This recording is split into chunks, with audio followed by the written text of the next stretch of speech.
Og hei folk, og velkommen tilbake til en ny stream, til en ny episode av Telltales Batman sesong 2. Vi skal begynne på andre episode av Telltale Batman her nå i dag. Ja, hva skal jeg si? Jeg vet ikke. Det er litt av stund siden vi startet egentlig på sesong 2 i hvert fall, av... faen, jeg kom nettopp på legit at jeg har en pakke som skal bli levert i dag. Litt rart at den ikke har blitt levert her nå egentlig, men nå fikk jeg en melding her. La oss se.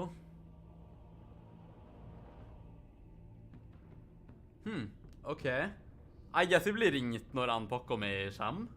Det burde være snart, vent da. Ja, ok, det stod at den skulle bli levert mellom 19.30 og 21.30. Ok, ok, sa jeg på en mannlig måte uten voice crack. By the way, yo Skittles, 203, velkommen til stream. Nikolai Geta, velkommen til stream. Hvordan går det, folkens? Takk for likes for streamen allerede. Like her om dere ikke har gjort det ennå. Ok, ja, jeg glemte totalt å hele den der pakkesituasjonen min. Men vet du hva? Det kan hende at jeg er nødt til å... Jeg guess den bare ringer meg, liksom. Hvis tingene mine kommer fram. Så det kan være jeg må gå og bare ta imot en pakke. Eventually det på streamen, men... foruten det, så burde ting være greit.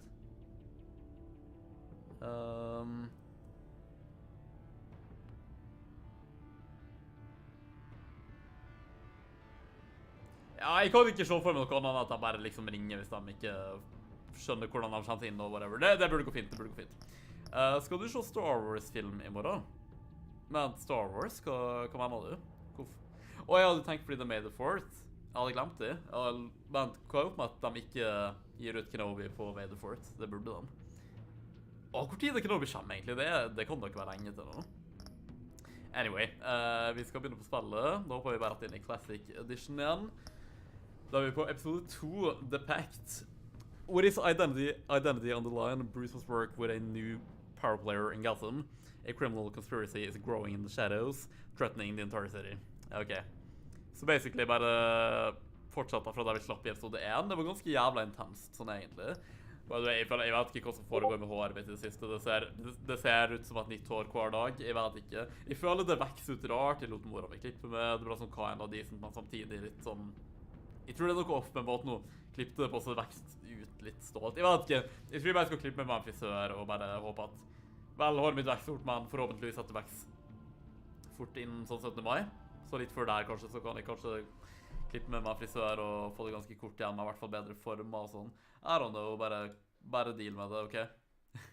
Vent, jeg bare fikk en notification her. Ok, lol. Yes, inn på spillet igjen. Jeg tror jeg bare hopper rett inn i episode 2, egentlig. Hva er noe tørst? Kunne tenkt meg noe å drikke, men oh well. Jeg henter snart. Det er recap-tid. This game series adapts to the choices you make. The story is tailored by how you play. Jeg tror aldri at jeg har lest den jævla setningen så dårlig før i mitt liv. I alle Telltale streams har jeg gjort.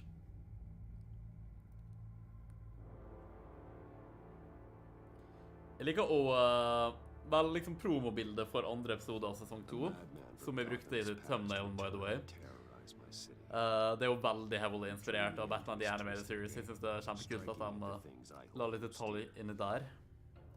Hva vil du, Nikolai Geta, og jeg guess alle andre? Har dere noen Star Wars-relaterte planer for i morgen? Det spiller seg så bra, estetisk bra ut. Du merker det som ekte i forhold til det forrige. Er Regler better for real than the... Jeg skal sjekke webcamet mitt smooth. The person best equipped to help me is a threat to my deepest secret. The Regler was going to be my way in once we captured him alive. Ja, det ser sånn ut. But now I have you to lean on. A man who lives on both sides. Right, Waller bare sånn casually visste hvem vi var. Det er en ting. Yes, you and I will be working together very closely. Bruce Wayne. Bruce Wayne. Bare faktisk hvordan får han ut her. Lady of Dublin, 11:57, mener jeg, PM. I can keep your secret. And despite what you did. Nå blir jeg ringt her. Det er sikkert den pakketingen. La meg mute meg selv bare, real quick.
Jo, da er jeg tilbake. Sorry, som vi sa, så hadde jeg en pakke som bare randomly at jeg kom på og skulle bli liksom levert snart. Og de ringte med noe, så jeg måtte bare ut og ta imot den.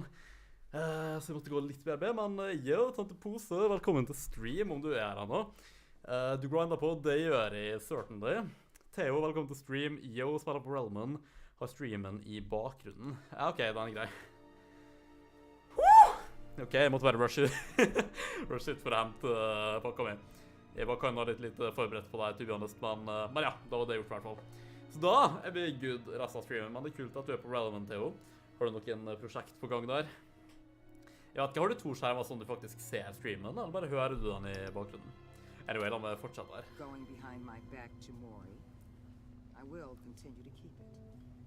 No reports, nothing. No one else needs. Men har du bevis på det her, to deal though? with the present threat, though. I need both of you. The man inside and outside the mask. Jaha. You have to understand, I'm not the enemy here. Så ikke oppfør det It may som det. seem that way right now, but I'm not. Our problems are far too Ja, renst det er han nå. ourselves. If that's true, then reinstate Gordon as commissioner. Basically. You Waller really are will looking remember for that. Stubborn old mule, aren't you? I'll tell you. Certainly. Play nice with me now, and when this is all over, I'll make things right with Gordon. Alright. Det spørs hvor lang tid det tar. He's dead. They ain't gonna just carrying on. They might get sloppy. They might want revenge, or they might simply accelerate their plans. Okay. You're gonna need eyes everywhere in Gotham. By the way, jeg oppdaterte programmet mitt som jeg liksom... Jeg lastet ned, og jeg sa at det var en masse nyere versjon som kom i februar, og spørsmålstegn, det var da det begynte at kameraet mitt retardet seg opp og begynte å skjøtte seg av hele tiden. Ja, det er bare å si det her. Så jeg var sånn, det la jeg opp med tiden, og kameraet mitt begynte å bli rart. Så jeg lastet ned, og jeg fant ut at det var ikke kamera, sannsynligvis, for at jeg resettet jo alle innstillingene på kamera, så det ble som brand nytt, liksom, og fortsatt begynte det der å skje da, eller fortsatt å skje, rather. Så jeg tenkte kanskje det programmet da, og nå har jeg endelig tatt med tid så vidt i dag til å sjekke om det har oppdatering og sånne ting. Jeg lastet ned en ny versjon. Det har ikke skjedd ennå i hvert fall, nå har jeg ikke vært live så lenge, men forhåpentligvis har det her fikset problemet, så kameraet mitt kan stoppe og skru seg av sånn 50 ganger per stream uten forvarsel. Det hadde vært veldig fint. Takk for 3 likes forresten, la gjerne streamen om noen ikke har gjort det ennå. Det hadde vært meget sexy, egentlig, rett og slett. Nikolai Gata sier jeg skal se Star Wars episode 3-filmen i morgen, Revenge of the City, ja, det er jo den beste, i min mening i hvert fall. Det er min favoritt Star Wars-film, så det er meget based egentlig, Nikolai. Jeg tror ikke at jeg skal feire Star Wars-dagen, dessverre, skyt meg, men jeg skal nok bare behandle det som en vanlig dag. Men, may the fort be with you, uansett. Det å si jeg grinder på med husbygging, er på siste etasje, det blir 2 etasjer, nice. Vet du hva, jeg satt her nå meget komfortabelt i pysjbuksa mi.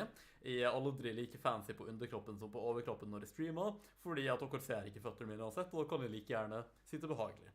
Men nå måtte jeg ta på meg ordentlig buksa her, fordi jeg måtte ut og hente pakka mi, som sagt. Og det er ikke så behagelig, så excuse meg mens jeg bare går og kler av meg litt grann, og så kler på meg litt igjen. Så kan jeg ha en behagelig stream. Yep.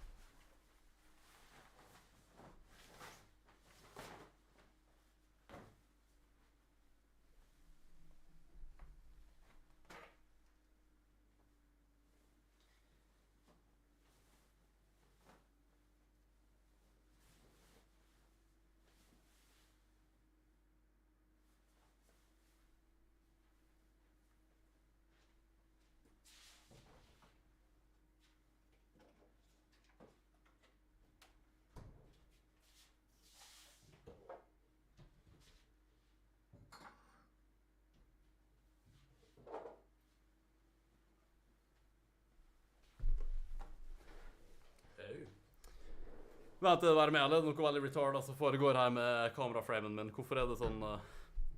Hvorfor er det så square-ete rundt? Det var ikke sånn når jeg dro. Nei, vent. Har det fikset seg selv igjen? Kanskje det bare var fordi at kameraet gikk ut av fokus og whatnot? I don't know. Ok. Jeg guess det bare fikset seg når jeg kom tilbake. Vent da. Ja, jeg ser det. Det er fordi det var ut av fokus. Det gir hva enda mening og hva enda ikke, I guess. Anyway. Går inn på spillet igjen. Tok meg selv litt å drikke her. Beste is til en Eva. Så legit det er faktisk den beste isen jeg har smakt uironisk. Brandet er kalas, og det står bare Iced Tea Peach, peach flavor på kartong. Alright. Alright. Theo sier, åja, det er jo May the 4th i morgen. Ja, jeg kom på det jo. Du skulle virkelig trodd at de la ut Kenobi den dagen, altså. For real. Jeg må se A New Hope i morgen. Ja, det er vel kanskje den beste filmen å se på en måte.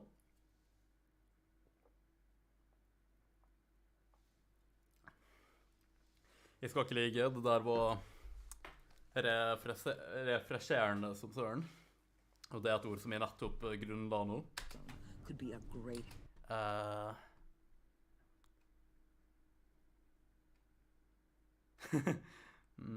help to us here. I understand. You think Det skjer ikke. Jeg skal bare være skikkelig cold. We're working together. After all, Sure. we both want the same thing. Am I right? Hva da? Vengeance. The heck? What the hell? What the hell indeed. Har du prøvd den nye colaen før, Nikolai, Geta? Nei. Hva slags ny colasmak er det? Got a report of a raid on Enlighten me. the arsenal. If those bastards get their hands on our weapons, This is coordinated. It's Riddler's gang. It has to be. We're gonna need Batman. Vel, ikke orkestrert av Riddler med tanke på at han er død, da, med mindre han satt i gang før han passet vekk. then I will have to redeploy patrol officers to defend the arsenal. don't divert any men, Gordon. I can handle the arsenal call. Det er noe kind of komisk med barten til Gordon her, men han er i hvert fall bedre enn i sesong 1, bare for. Han hadde sånn jævla J. Jonah Jameson-bart der, og jeg var ikke så into det, sånn egentligt. Ja, A New Hope er jo tross alt min favoritt Star Wars-film, og May the 4th er greie på grunn av A New Hope. I guess fordi A New Hope bare var den første filmen. I don't know. Det var May the 4th fordi det høres ut som May the Force be with you, ikke sant? Som du sikkert vet. Theo sier, hva er din favoritt live-action Batman-drakt? Min er den fra Batman Begins. Min Batfleck-drakta by far. Jeg synes den er perfekt, så å si. Jeg elsker drakta til Ben Affleck. Og jeg tror vi foretrekker den versjonen i Batman v Superman, faktisk. Og jeg guess i Suicide Squad, så vidt når han er med der. Dere vet hva slags drakt de snakker om den, det er faen ultimat. De brukte skin gjennom hele Arkham Knight, og eller søren vi gjort det med andre spillere hvis de ikke kan. Det går an å bruke skin i du må kunne gjøre det på en litt mer juksekodete måte, men du kan også bruke skin i Arkham City. Så da tok jeg der er ikke det like avansert med skins og sånt i cutscenes, så det er ikke like mange, og det er mer inconvenient, men et av skinnene du kan velge der er The Dark Knight Returns-skinnet, så det er jo litt mer sånn OG-design, men Batfleck-drakt er veldig basert på den da, så basically liker den veldig godt, og jeg synes live-action-versjonen av den som er Ben Affleck siden egentlig bare er en stor forbedring, i tillegg til at han er awesome som søren fra før da. Så jeg elsker den. Jeg liker Batman som er litt mer broody, ikke for broody, men litt mer broody, og korte ører og grå svarte awesome kombo. Folk heter på det tykke bat-symbolet, men jeg synes det bare ser veldig mektig ut egentlig. Although, jeg liker også veldig godt litt mer slim Batman, men fortsatt grå og svart hovedsakelig på drakta si. Litt på samme måte, men at han godt kan være litt mer tynn. Fortsatt relativt korte ører, men så kan det gjerne være et slimt bat-symbol også. Jeg liker det slimme bat-symbolet med gull i rundt framen, om du skjønner. Den current drakta han har nå i DC Rebirth, når han på en måte rebootet DC-tegneserieuniverset, for dem som vet hva Søren snakker om. Rebirth-drakta, den er jo sånn. Den er veldig, veldig kul. Det er den og Batfleck-drakta i hvert fall som er min favoritt da. Eller The Dark Knight Returns, I guess. Batfleck er bare en modernisert versjon av The Dark Knight Returns-drakta. Hva synes du om Robert Pattinson sin drakt? I digga den seg, Theo. Den måtte gro på meg over tid, så for hver gang jeg ser den, så liker jeg den bare mer og mer.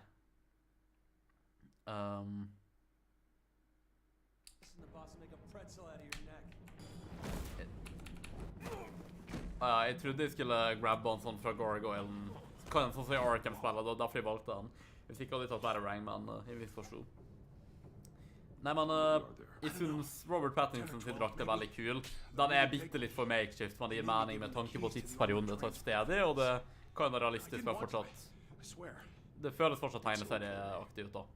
Jeg synes den veldig kul, men jeg føler at den burde bli masse mer avansert i de andre filmene. Allerede i film nummer 2, det kan fortsatt være litt makeshift på en måte. Jeg fant det kan bli sånn... Vent da. Drop from my bow, tenker jeg. Jeg forventer ikke at den skal bli sånn mega-avansert med en gang, men jeg fant egentlig ganske store hopp per film da. I hvor avansert drakta skal være, om det er mening. Men ja, jeg vil grunn, jeg liker den veldig godt. Det er ikke alt den jeg liker, men den er veldig charmerende på sin egen måte. Absolutely. Og draktene her er ganske kul sånn egentlig. Til å si, etter at jeg så The Dark Knight Returns Part 1, så har jeg fått en ny appreciation for Batfleck sin drakt. Jeg synes fortsatt at logoen er alt for stor og rar, men jeg kan tolerere den mer. Det der er noe av det beste beist du har sagt på jævla lenge til. Den drakta er så vektig best, eller den er i hvert fall topp 3. At least, come on, liksom. Ok, jeg tror... Er det Bane?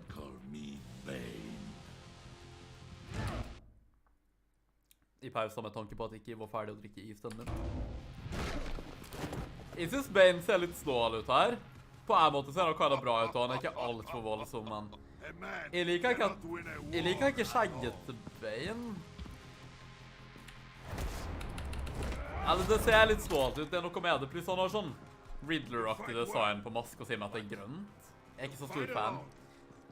Eller på en måte liker han veldig godt, og samtidig ikke. I don't know. Det er litt stolt. Jeg synes han kunne snakket sånn som Tom Hardy. Det synes jeg. Han bare... Batman. Apricot Bane indeed. Så det er jo... Nei, faen, nå får jeg... jeg får ikke nesten opp. Jeg klarte å hente min igjen så jævla vidt.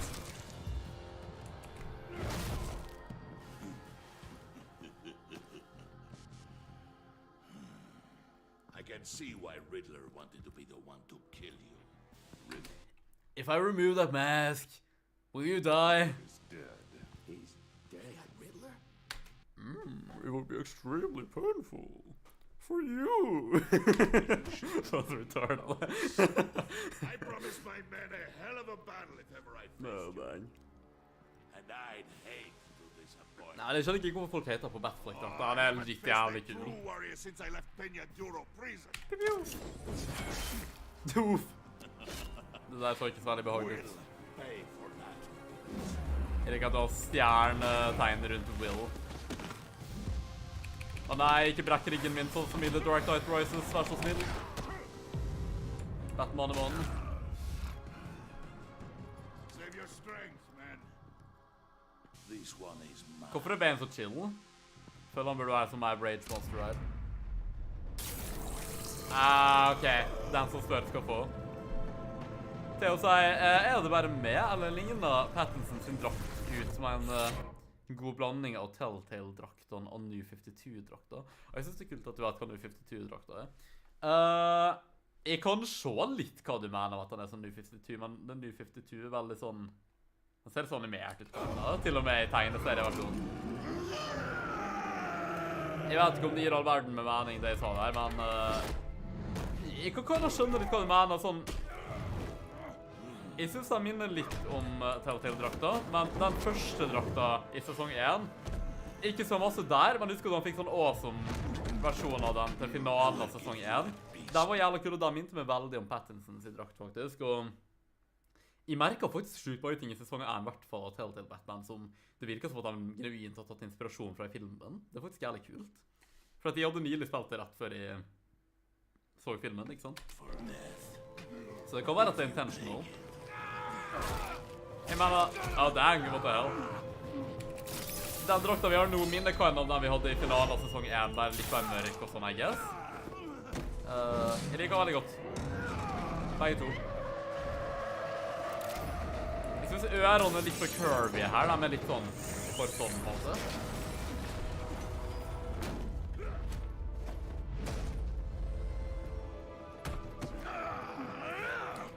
Nei, han skal genuint brekke ryggen min. Can you not? This pain you're feeling, Batman. Ja, vi vet hva som skjer om vi lar han brekke ryggen vår. Jo, det er...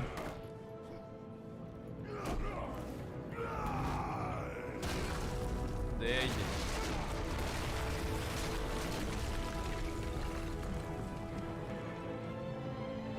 Ok.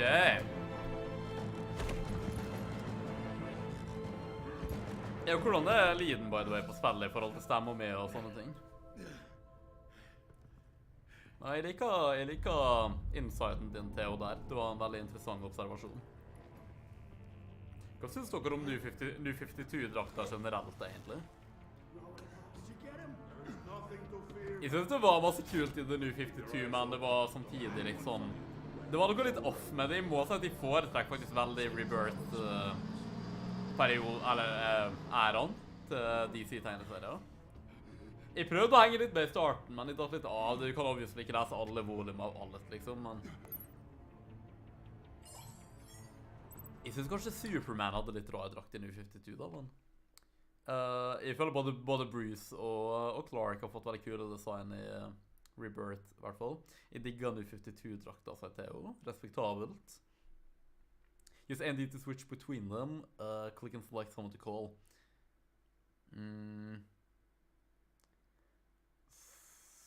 La meg se... Jeg føler Gordon kan genuint ikke gjøre så masse. Hva skal han gjøre? Bare sende vanlig politiet, liksom? Pluss at han har blitt deranket av Waller, dessverre, så han har på en måte ikke så masse makt allikevel. Jeg vil ringe Gordon, men jeg tror bare at det er mer praktisk å ringe Waller her. Jeg vil ikke sende inn signal til at vi er hunden henne allerede, liksom, men jeg bare har på magefølelsen at det gir mest mening akkurat nå. Ja. Vent da. Waller's people are well trained and equipped to deal with Bane's men and safely recover the weapons. But Gordon is bound to feel betrayed if I cut him out of the loop. Vel, han trenger ikke å være dramatisk om det, fordi det er ikke sånn det er ment, så da trenger han rett og slett å bare ikke ta det sånn. Selv om vi vet at alle er noen jævla drama-queens i alle Telltale-spill som finnes. Gordon knows the city better than anyone. The GCPD should be able to quickly find the stolen weapons, but Waller will feel disrespected for superseding her authority. Jeg vil virkelig gjøre det her, men jeg vet ikke om det er det lureste å gjøre.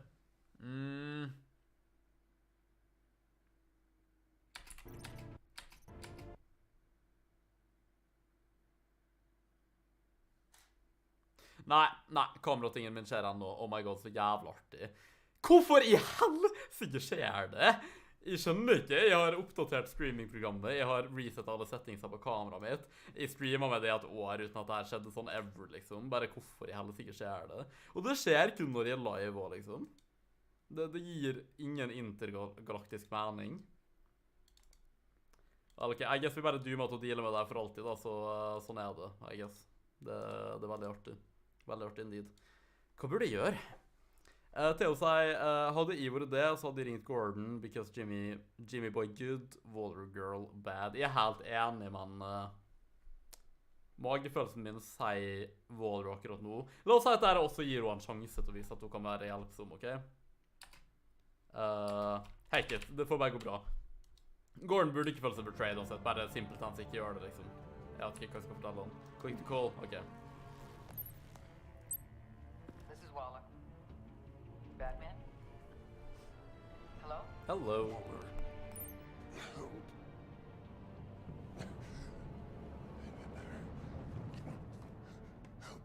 Pluss at hvis jeg tror det er de mest effektive ressursene i denne situasjonen her, uansett om vi får rekorden, hvis jeg bare genuint tror at Waller har mer ressurser på det, i hvert fall akkurat nå. Batman sesong 2 kommer fortsatt ikke til å kalle det The Enemy går inn.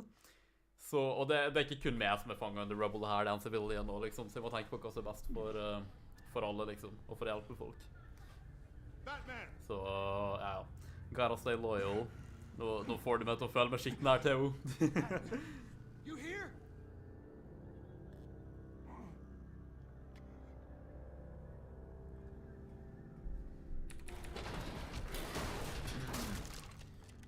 Okay. Batman?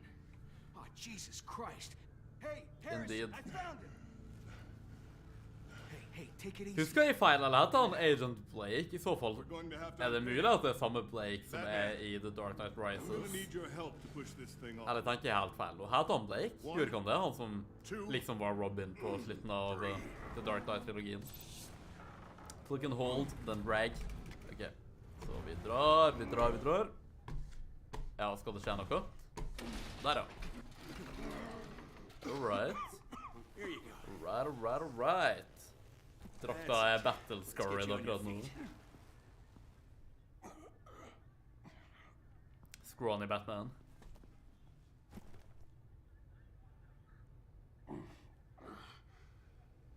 The mechanic who was taken hostage. Where is he? Jo, er det noen som ser på Breaking Bad og Better Call Saul? Det kom en ny Better Call Saul-episode i dag, så vil jeg gjerne høre hva folk synes om sesongen så langt og episode og sånt. Om noen ser på det. Hadde vært veldig nice, His egentlig. crew loaded the weapons onto the APCs and took them to a warehouse. I really do appreciate you reaching out to me about this. Listen, you really need to pull yourself together because the threat we're facing is worse than I thought. While Så you were hyggelig. here, a gang of masked men hit a biotech manufacturer. Perf slipped right through our damn fingers. Every single one of them. Welcome to Gotham. Welcome to Gotham, Director. I've had warmer welcomes. Det kan jeg se for meg. Vel, han byen her er et cesspool om jeg noen gang har sett det. Hva skal jeg si? Bane. Jeg vet ikke, jeg vil poste og jobbe med Waller hvis hun viser seg og kan Must all da be members of Riddler's gang. være bra, selv om jeg ikke stoler han dritt på henne. To the Batcave. Figure out how this all fits together. Jeg vet om Anna Waller anses i søs karakter uansett i sånn alle ting hun er med i. Any intel we discover. I know my comics. The sign our new partnership is off to a good start. You're on my team now, and I take good care of Ikke få for høye ambisjoner her. Som sagt, jeg jobber ikke for det. Hey, Batman. Your partner, Avesta. How is she? Døv. Still in the hospital. Doctors say the hearing damage Hva could skjer med at liksom flipptinga hans her er så korte? De er sånn liksom, føler jeg. Eller sånn, de ender sånn her, nesten. Skjønner folk hva jeg mener? I put her in danger. It's my fault. Det er bare Riddler sin skyld. I sånne situasjoner, du bare ikke skyld på deg selv. Du valgte ikke å være med på leken. Blake will remember that. Ja, det er Blake og det, ja. Men her skal Blake han i The Dark Knight Rises også. Skal det liksom være samme karakter? You really should stay on Waller's good side. Ja, du får navnet altså Robin, i hvert fall det er Robin Blake. For everyone's sake. Eller John Blake, kanskje. Jeg guess det var John, men det fyller navnet var Robin. Det gir ikke mening en gang, Tell men... Avesta you asked about her. Ja, ok. Sick. Veldig tøft. Nesten like tøft som den nye Ringenes Herre dørmatta mi utenfor døra til leiligheten min, til Winther Apartmenten. Jeg synes dere skal gå på Twitter og sjekke det ut øyeblikkelig, faktisk. Bare bla litt ned i tweetsene mine, så ser dere et bilde av dørmatta mi. Den er veldig tøff, I lover. Episode 2. The Pact, eller Pakten på godt norsk. Er ikke Pakten sånn jævla juleserie? Sånn norsk juleserie-ting. Så adventkalender-ting. Bruce! Alfredo. I'm fine. Really. Sick. Jeg liker alle sin stil bedre I det spillet her. Batdrakta, dressene til Bruce og sånt, Alfred ser bedre ut, Gordon ser bedre ut, Killed tonight. Bien ser bedre ut. Those minutes of silence, waiting for you to respond, they were the worst of my life. Jeg ser. Didn't know if you were alive or dead, or if I would ever see you again. I'm so sorry to put you through that. Ja, faktisk. You'll just do it again tomorrow. Til å spørre hva står det på den? Speak friend and enter. Det hadde egentlig vært kind of nice, Theo, det hadde det. Men, nei, jeg så den på Outland, jeg klarte ikke å die meg selv med å kjøpe den I hver måte. Jeg var med Benedikte faktisk, når jeg så den. Det var Benedikte fra Oculus-serien og delvis Rett-serien. Vent, legger det faen med på stream nå? Eller så jeg feil? Det ikke greit I så fall. Det ikke OK med. Nei, men egentlig bare gå og sjekk bilder av det. Gå på twitter.com/entertainment og bare bla bitte litt ned for å finne bilder. For å finne det fortere, kanskje trykk på media, og så blande der, liksom. Det et bilde av den der. Jeg tror det artigere om du ser det uten at de sier det til, og hva som står på den. Bane is still on the loose, with enough guns to arm a small militia. Dang, Brucey Boys ser faen meg bra ut der. I understand. The man died for you tonight, Bruce. Tried to save you from that monstrosity. Too many have died. In too short a time. The cost of this war. True and real, vent da. Nå følte ikke nok med her. It just continues to rise. Ja, vi må nesten bare Alfred, we will fungere get sånn. through this. Batnips der borte. You know that, right? Og det, ja. This storm will pass. Yes, For så I know that, filosofisk Bruce. han hørtes I'm ut. sorry for not Alfred being will remember my that. resolute self. It's just this bane is terrifying. We've never seen this kind of destructive power before. I mean, I guess not. Waller was right about Tante Pose raidade det på Regler was Discord. just a small What? larger threat. The heck? Hva liksom på Discord-serveren min, eller at han har delt streamen min også på Discord, eller hva? Men Caterpillar, velkommen til stream i hvert fall. Tusen takk til Tante Pose om han raidet meg på et eller annet vis. Appreciate it. Det hadde faktisk vært meget sikkert, altså. Vi prøver jo å nå 1000 abonnenter i år. Det har vært kind of a long time coming, og jeg kan ikke fatte om vi ikke vil klare å nå det i år, men det hadde i hvert fall vært veldig, veldig kult å nå 1000 abonnenter endelig, så gjerne abonner om noen er nye her. Drugs that are lethal when combined. Who could have come up with such a concoction? Da burde jeg sjekke Discord-serveren min, for at jeg vet ikke helt hva... The truth. By the way, Theo sier, haha, du hadde en enda bedre quote på dørmåte. You shall not pass! Ja, nei, no. Ikke sånn, Theo, jeg bare så i den på Outland. Jeg var sånn, ok, jeg kan ikke kjøpe den her, det var diktet bare do it, og jeg bare, ja, søren, du har rett. Let's bring him up. Ok, de ser, Gottcorp Labs, eller Gotham Brokerage. Raid og raid gir litt low i Discorden min. Ja, ok, kult. Tusen takk, Tante Pose. Appreciate it. Satt i stor pris på. Vi prøver nå 1000 subs i år, liksom, så all hjelp hadde vært, ja, veldig bra. Satt stor pris på det. La meg bare se hva som står her. Har du hatt en fin dag, by the way, Tante Pose? Og egentlig alle andre også. Mystery Suspect, ok. Hva er det for Mr. Freeze-opplegg? Start with this. Theo sier, You shall not pass er min favorittquote i hele Rinnesære, så ikonisk og badass. Det er en respektabel mening å holde til, At least 20 absolutt. dead, some completely Absolutely. encased in ice. Others were frozen solid. Some of their limbs shattered as they fled. Ja, det høres veldig deilig ut, det må jeg bare si. Love fungerer også, indeed, Caterpillar. True and real. La oss se hvordan... Jeg vet ikke, burde jeg komme til det her? I guess Waller's intel shows use? that the thieves made off with numerous pieces of equipment used in the storage and transportation of biological material. I don't even want to think what they'd want that for. No IDs on any suspects, though. Interessant. Security cameras frozen. Also. All witnesses dead. Ok, så har vi Gotham Brokerage. Hva skjer her da? Gotham Brokerage. Alright, Harley Quinn er jo med her da. Dr. Some Harleen safety Quinzel. deposit boxes emptied. Theo sier, angående You Shall Not Pass, i dag Over så a dozen dead. rapte kompisen min så høyt at balleroggen ville ha sprunget raskere enn en hore på en dårlig kveld. Det var litt av en måte å si det på, Theo. Rapen var rett og slett så høylytt at de ble hørt langt i Deep og Moria, liksom. Til og med balleroggen hørte det. Da er det ille. Profile, ok.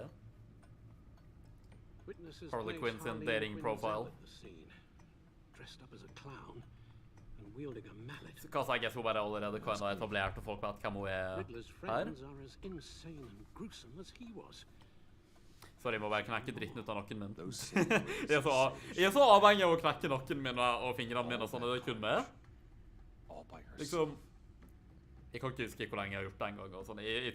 Jeg tror legit ikke det er et ledd på kroppen min som ikke klarer å knekke på en eller annen måte. Det er litt ille, egentlig, men utifra det jeg har lest, så er det ikke farlig. Det er egentlig ikke sånn faktisk knekking, og jeg tror det bare er liksom lyden av luft som flytter seg fra en liksom luftlomme til en annen på en måte inn i ledd og det der. I hvert fall når du gjør det med fingrene dine og sånn, så det er ikke så big deal. Men however, så tror jeg egentlig ikke det er bra å gjøre det med akkurat nakken, fordi nakken er ikke et ledd, liksom. Det er masse nerver og sånt der, så jeg vil ikke oppfordre å gjøre det i hvert fall. Man er avhengig som søren av å gjøre det selv, så hva kan jeg si?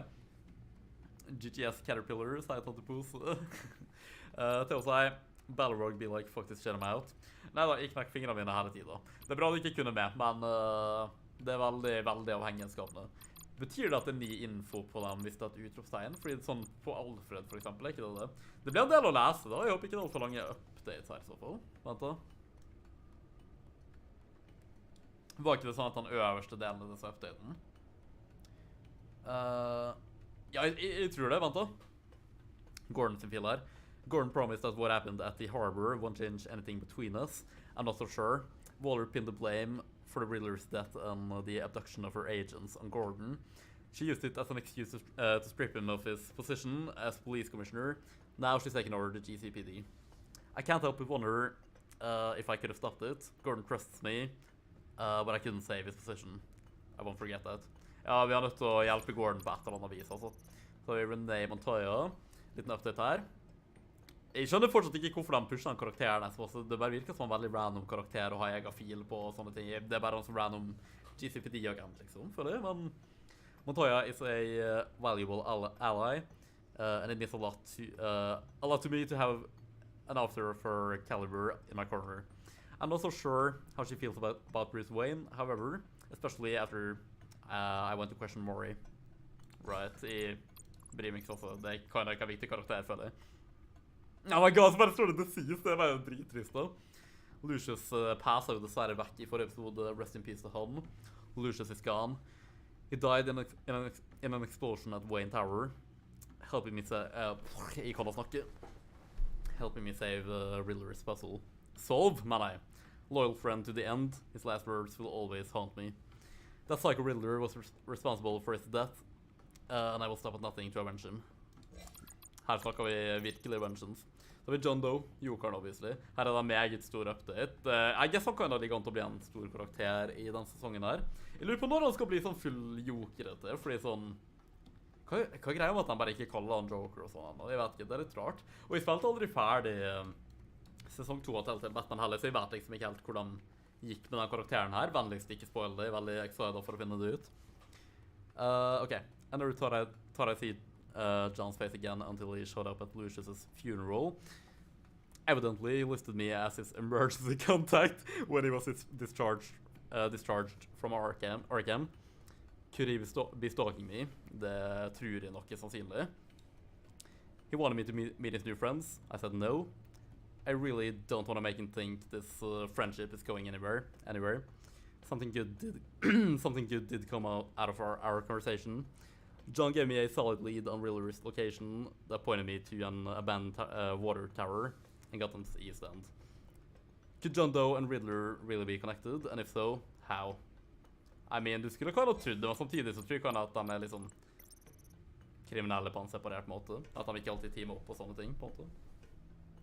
I don't know. Ja, det virker jo som at Jokeren bare hadde beef med Riddler om ikke noe annet.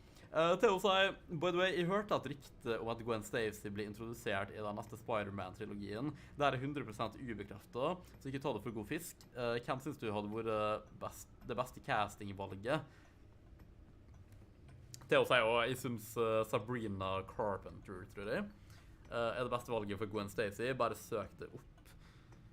Vent, jeg kan bare søke opp navnet, yes, bare for å sjekke. Jeg så at du postet der på Discord, så jeg ikke svarte, men jeg tror ikke jeg har en spesiell formening om hvem Gwen Stacy burde være. Jeg liker veldig godt hun I Amazing Spider-Man, men det kan åpenbart ikke være samme skuespiller. Med mindre det blir sånn... I mean, I guess utseendemessig så kunne det sikkert ha funket, I guess, liksom, men... Jeg vet ikke noe om hun som skuespiller. Ja, jeg vet ikke. Jeg tror kanskje ikke hun, egentlig. Jeg føler ikke at hun striker ikke med sånn mega-Gwen-ete om din mening. I don't know. Nei, men jeg liker Gwen veldig godt. Om ikke noe annet så liker jeg egentlig Gwen bedre enn MJ, I hvert fall I tegneserien. Jeg vil si at Gwen min favoritt-love interest, I hvert fall til Spider-Man I den live-action-filmen vi har fått. Eller jeg liker veldig godt nye MJ, og da jeg liker faktisk nye MJ bedre enn originale MJ. Og det litt ironisk med tanke på at jeg alltid ikke typen som veldig advokater for at de ikke skal endre særlig på utseendet til karakterene fra grunnmateriale og sånne ting. Jeg synes det litt disrespektabelt av dem, fordi det noe som skal være sagt om å respektere grunnmaterialet når du adept av noe. Men jeg kan da bare aldri likt så godt originale MJ, liksom Ginger MJ, jeg vet ikke, det bare sånn... Jeg synes det var litt nice fresh up pace, egentlig. Ja, ikke det, jeg har ikke mening hva jeg nettopp sa. Hva de prøver å si? Nice fresh air. Nei, ok, vet du hva. Det type inntrykk her, men jeg kommer ikke på det. Sånn jævla one moment time og bare blande fullt av forskjellige uttrykk. Skjønner dere hva jeg mener? Kommunikasjonsevnene mine på topp I dag. Vet dere, nå snakker jeg meg egentlig bare vekk her. Jeg vet ikke, hva slags blonde skuespillere eventuelt igjen med andre typer hårfarger som kunne ha kledd og blond. og som er i riktig alder kunne passe. Jeg er litt usikker, jeg kommer liksom ikke på noen off the top of my head egentlig, men jeg skal tenke litt på det til. Interessant i hvert fall. Jeg håper å bli introdusert, men samtidig så liker jeg veldig godt MJ. Liksom jeg vil at han skal være med MJ-en som vi har i MCU nå da, men det kunne uansett vært interessant å sett Gwen litt grann i hvert fall. Til å si, ja, når det kommer til karakterdevelopment, så er Gwen bedre enn MJ, men MJ fra Spider-Man PS4 er fortsatt min favoritt-love interest for Peter. Jeg liker ikke så godt hvor i Spider-Man PS4 heller, definitivt masse bedre enn i Raimi-filmen for eksempel, men for sånn helt ok, føler jeg. Mange sier Dove Cameron, jeg vet heller ikke hvem det er. Er det bare meg som synes at Daisy Ridley kunne være en god Black Cat? Den er kanskje ikke så dum til henne, jeg vet ikke. Hun er ikke en dårlig skuespiller, liksom. Sånn, det er ikke det som er problemet med karakteren hennes i Star Wars, for å si det sånn. Det er egentlig ikke hennes skyld i det hele tatt, så jeg synes egentlig synd på henne. Den bare skrev karakteren, den er ridiculously dårlig. Ok, anyway, la meg fortsette med det her. Så har jeg lest, ja, han heter Heat, I guess. Something good did come out of our conversation. John gave me a solid lead on... Nei, vent, jeg har lest alt. Nevermind. Ok, så neste da blir... Ja, Tiffany, hun hadde en del nye ting. Jeg tror hun blir kalt en stor karakter her. Det er jo datteren til Lucius. Lucius' funeral didn't go well. Tiffany naturally had some questions about her father's death. Specifically if Riddler's contraption had anything to do with it. So I told her the truth. Ja, jeg hadde ikke samvittigheten til å ligge til henne. I owed her an honest explanation. But in this case, honesty was not the best policy. Nei, kanskje ikke, men jeg klarte ikke å ligge til henne. Jeg bare klarte ikke. I hvert fall ikke... Altså, jeg føler at det... Nei, jeg vet ikke. Jeg bare kunne ikke. She blew up at me, threatening to dig deeper into what Lucius and I were doing. Maybe I should get in front of that. Kanskje, men jeg tror at hun kommer til å være mer mottakelig senere, men åpenbart så kommer ikke hun til å deale godt med det akkurat nå med tanke på at faren han har døde, så det er egentlig veldig forståelig. Så har vi Iman Awesta fra forrige episode, som ble basically døv på grunn av Riddler. Agent Blake informed me his partner, Agent Awesta, is in the hospital, recovering from the traumatic hearing loss she suffered at the hands of Riddler. I can't help but blame myself for her situation. I know that the circumstances were impossible. It was the life of 3 agents, or Awesta's hearing, but that doesn't excuse the part I played in changing her life. Nei, jeg vet på en sånn... Jeg tror jeg hadde slet med å ikke blame meg selv i hele, men fra sånn et objektivt team fra utsiden, så... Det er bare Riddler som er å blame i den situasjonen der. Vi var bare i en dårlig situasjon, og vi måtte bare stelle korta vi fikk utdelt på en måte. Og det kunne virkelig gått enda masse verre også. Det er trist, men oh well. Så vi Amanda Waller her, liten update. Waller confessed to knowing my true identity. This might prove to be dangerous, especially if I choose not to cooperate with her. She warned me to share... Not hæ? Sånn, ja. She warned me to share with her all the information I uncover. I decided to follow up on her instructions to keep her in the loop by calling her after the attack on the GCPD arsenal. Hopefully, this will keep me in her good graces long enough to decide how to handle this new complication. Det egentlig kan være litt nice også, da heller i hvert fall at bay for now, til vi finner ut en eventuelt bedre løsning. Vernon Blake, ja, ok, da er det ikke samme karakter som i The Dark Knight Rises, nei. Begge to heter Blake, tror jeg da, men fornavnet stemmer ikke, og situasjonen stemmer ikke helt heller, på en måte. Til å si, det er så mange gode castingvalg for den neste Spider-Man-trilogien. Hvem synes du kunne spilt Captain Stacy? Kanskje Bryan Cranston? Stemmer de har mer tekniske problemer enn all teknologi du eier. Hva mener du med voice cracking av meg? Jesus. Yo, takk for 6 likes forresten. Appreciate it. La dere streame noe dere ikke har gjort allerede også. Jo flere vi får, jo bedre. Tingen er at jeg har så jævla lyst til at Bryan Cranston skal være Gordon. Liksom, jeg kommer ikke over det. Han hadde vært så jækla perfekt som Gordon i The Batman. Og han som spiller Gordon nå kunne bare vært Lucius, liksom. Han er awesome, han også, men han bare er bedre casting til Lucius. Og Bryan Cranston... Jeg tror ikke dere innser hvor masse Bryan Cranston ser ut som Gordon, når man beholder håret sitt og vekster ut barten. På en viss måte, i hvert fall. Altså, jeg kan ha litt Flanders-aktig ut også, da, men han er mer rough around the edges, på en måte, enn Gary Oldman. Så jeg tror han kommer til å se mer Flanders-ete ut enn Bryan Cranston. Jeg tror Bryan Cranston har akkurat det som mangler på det der for å få den buffheten til Gordon, da, som ikke Gary Oldman hadde. Men ja, jeg vet ikke. Jeg ville likt han som Captain Stacy også, for all del. Han er kind of litt Gordon-aktig karakter, han også, I guess. Så close enough om DC bare fucking nekta å gjøre han til Gordon. Jeg føler det er så obvious, jeg vet ikke. Ok, anyway. The Riddler ambushed agents Blake and Westa at the docks, using them as bait for me in one of his sick games. In an attempt to save his partner, Agent Blake pleaded with me to lose in order to save Agent Westa's life. I couldn't do that. Agent Blake narrowly survived this encounter with the Riddler, though I'm not sure if he'll forgive me for allowing his partner to lose her hearing in the process. Nei, det var en komplisert situasjon to say the least.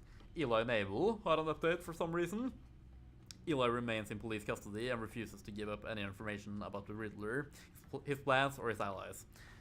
It's unclear if Eli stays silent out of loyalty or fear. Well, Riddler er død da, man, I mean, okay.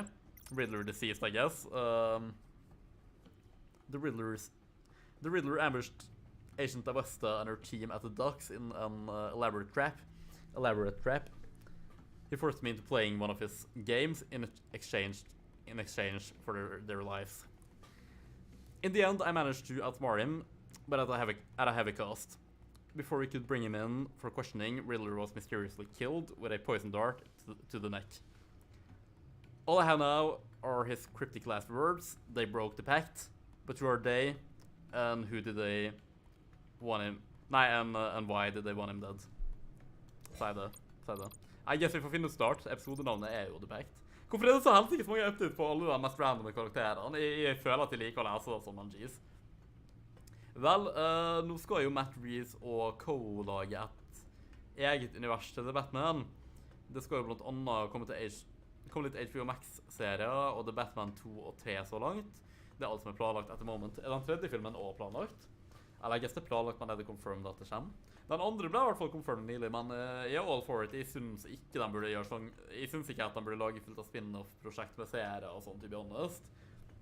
Jeg føler at dette burde bare være en konsentrert filmserie. Gjerne flere filmer, det kan være sånn fuckings 7 filmer for min del. Bare sånn, lag mange Batman-filmer, utilize hele Bat-universet på det, fokuser kun på Batman og ikke gjøre det til sånn cinematiske univers. Jeg er veldig glad i konseptet med det, men med tanke på at vi har det allerede, liksom, selv om det suger.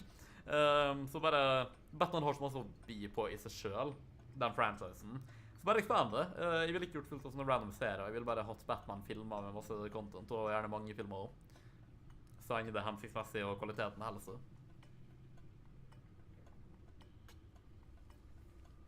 Ok. Rumi Mori.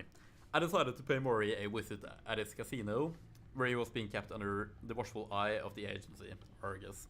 He admitted to selling Riddler the missiles that he has been using to target his enemies.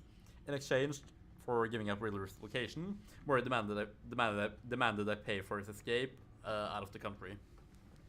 I agreed to help him in return for his cooperation and transferred the money for his escape from Waller's grip. I left with the intel on Riddler and possibly a new ally, although it's unclear how helpful he could be now that he's in hiding. Ja, jeg vet ikke, jeg føler ikke det er en sånn viktig karakter som burde bli inkludert så masse mer, egentlig. Så har vi bare en liten update her til slutt på The Agency seg selv. Argus, som det egentlig heter. Jeg lurer på om de har tenkt å faktisk kalle det Argus eventually her i det spillet her, eller om det får bli The Agency. I så fall så begynner jeg å lure på om det bare er sånn copywriting at de ikke har lov til å si Argus eller noe, det er snålt. Loki sammen med Joker, men jeg vet ikke. Siden de kaller han for John Doe, hvem vet. I have to work with The Agency now, or risk Waller exposing my identity. With Riddler gone, their main target appears to be the group of international criminals he was the ringleader of. Okay. Ja, ok, det er litt nye ting her også. Lol. Gotham City. A new class of criminals has converged on Gotham. According to Waller, they're the best of their kind and the most dangerous. John Doe, the Riddler, Dr. Quinzel, how many of them are there? Riddler's plans to terrorize Gotham City. Riddler's plans to terrorize the city ended with his death, but his friends are far from finished. I'll need to deal with this new threat to Gotham, and soon. Wayne Enterprises. It was a homing missile that caused the explosion at Wayne Tower. I should never have brought Regler's puzzle into the office. I put my employees at risk. We might be able to rebuild the tower, but we'll never be able to fill the hole left in ranks by Lucius's loss. Nei, absolutt ikke. Tiffany er en god kandidat, men jeg mener det var en mega skam at vi mistet han, uansett hva liksom. Ja, og så her er en helt ny fil egentlig. Der vi var i slutten av forrige episode, ikke i hvert fall. Regler's hideout, abandoned water tower, Gotham's East End. Gordon and I found where the Riddler sleeps. He set up a hideout in the old water tower on the edge of Gotham's East End. Walking around that place was like taking a tour of Riddler's twisted psychology. He's methodical and obsessive in his sadism, using agents as guinea pigs to test out prototypes of his murder boxes. Designed to be a giant escape room, Gordon and I almost didn't get out of there alive. Luckily, Gordon was instrumental in solving his riddle, and we managed to escape together. I guess two heads really are better than one. Ja, jeg er faktisk glad at vi hadde Gordon der, altså. Selv om, come on, vi gjorde mesteparten av jobben med han fortsatt. Og så til slutt der, Gotham City Police Department HQ. Waller used her political clout, clout gang, to take over the GCPD. It's unclear how she'll use her power, but from what I've seen, she won't let the police procedure get in her way. Okay. Så det var kodeksen i hvert fall, og så har vi Gotham Feed, litt sånn nyhetsoppdateringer, og etter det så kan vi proceede endelig. Theo sier, bare så lenge de ikke gjør det like woke og lazy som CW, så går det helt fint. Jeg synes i konseptet at de bare ikke burde gjøre det uansett, men hvis de gjør det så woke og cringy, så er det bare liksom sånn ekstra side-ting som gjør det verre enn allerede, men jeg bare synes ikke det er noe de trenger å gjøre, liksom, you know? Men The Batman var ikke særlig sånn, i hvert fall da, heldigvis. Det var en linje som var litt cringy, men foruten det så var jeg veldig fornøyd, egentlig, på det aspektet der. Ok. Gotham Media Feed. Gotham Citizens support GCPD Batman Partnership by Julia Martins. Jeg klarer bare sånn kind å lese der uten å høres retarded ut i dag. Jeg hater å lese opp ting høyt, det bare går ikke. Jeg klarer å snakke med og lese ting, liksom. Du skulle tro de hadde dysleksi, det er ikke det engang. Men jeg vet ikke. Jeg klarer så vidt å lese ting høyt sånn ordentlig på mitt eget språk uten å få pacingen og sånt med og tonefallet. Jeg vet ikke, jeg liker ikke å lese ting høyt, ok? I try though. Ja, kameraet mitt, haha. XD. Gi meg et lite øyeblikk. Og jeg hadde så god følelse på at jeg sikkert fiksa det i dag, men evidently ikke. Mega irriterende, egentlig. Jeg skal prøve å google om noen andre har hatt et problem her.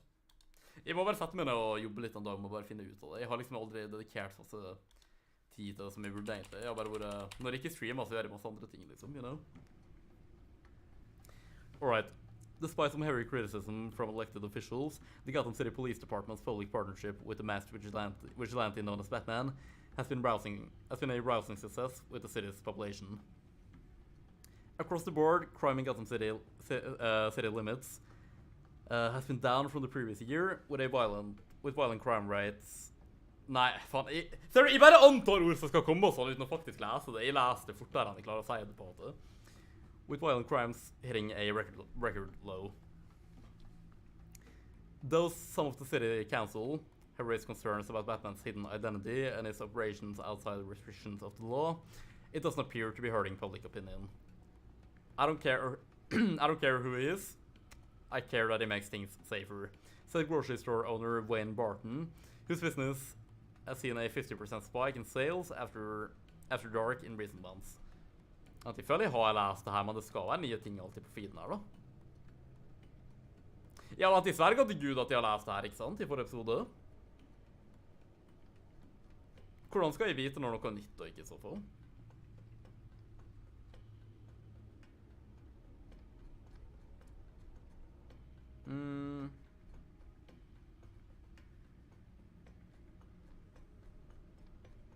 Fordi det her er jo basically bare episode 1 oppdatert.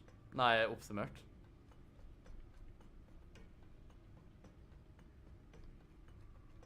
Jeg føler noen ting er nytt, men jeg klarer ikke å differensiere hva som er nytt og ikke. Jeg føler at det burde virkelig være ikke... de burde bare inkludere nye ting. Jeg føler at de gjorde det i sesong 1. Jeg lurer på om vi skal komme tilbake til den delen her, rett og slett. Eller, I don't know. Vet du hva, faen, jeg forstår også det der. Ja, den white privilege-greia føltes veldig forced ut, men det ødela ikke filmen for meg. Det var cringe, men det dro ikke filmen ned. Ja, enig, det var bare sånn. Dere bare gjorde det der, ja, ok. Jeg var sånn, ok, moving on. Filmen er awesome foruten det. Jeg vet ikke, det bare, ja, det føltes veldig forced. Det var sånn, ok, det kom kinda litt out of nowhere. Bare hvorfor, liksom. Det er ikke sånn spesielt riktig til karakteren denne heller, liksom. Jeg har aldri hørt å si noe lignende i spill eller tegneserier som jeg har lest, i hvert fall. Og jeg så han sikkert 9 og bare fylle agenda og sett meg det. Nei, jeg vet ikke, det var bare forced og unaturlig følt i, men filmen var awesome da. Ok, vet du hva, jeg tar bare BRB vitt litt, jeg bare går på badet litt, men jeg tror kanskje jeg bare scroller gjennom den for å streame litt kjapt mens jeg er der. Bare for å sjekke om det er... Om jeg bare innbilder meg at jeg har lest alt det her, eller om det faktisk er kun nye ting, for i så fall så burde de ha et bedre system på det. Jeg skjønner ikke helt, kanskje det er et utropstegn på hvis det er noe nytt, men du skulle jo trodd... Vet du hva, jeg vet ikke. Jeg rett og slett bare vet ikke. Jeg må bare dobbeltsjekke litt grann. Men jeg vet hva, jeg kommer tilbake om noen få minutter, så BRB.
jeg er tilbake. Sorry, jeg brukte litt lengre tid enn planlagt.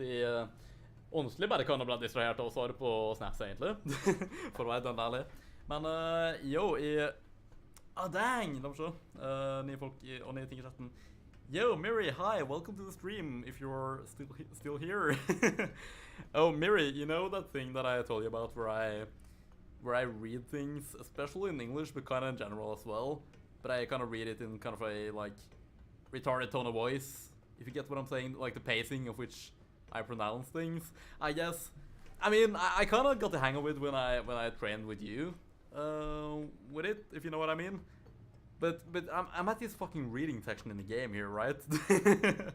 And, you know, here we go again. I mean, some days are better than others, but yeah.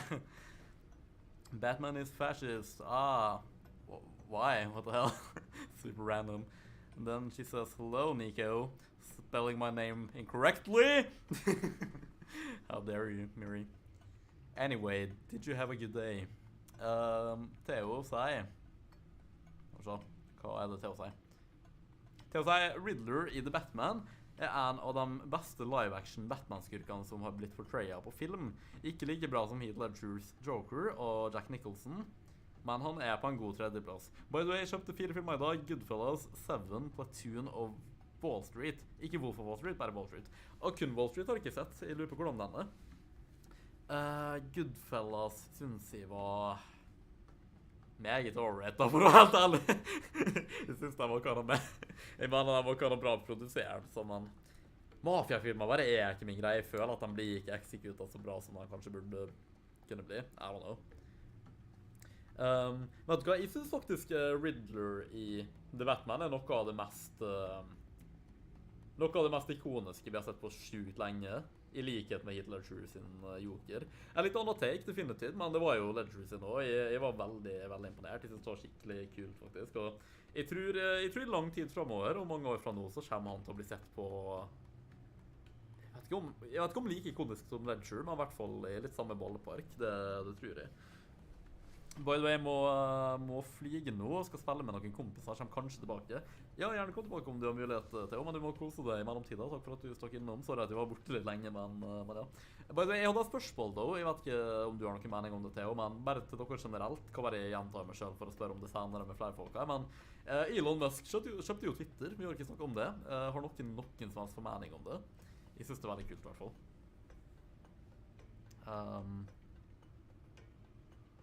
La meg se. Tror ikke det var så masse mer enn det. Vent da, 2 sek.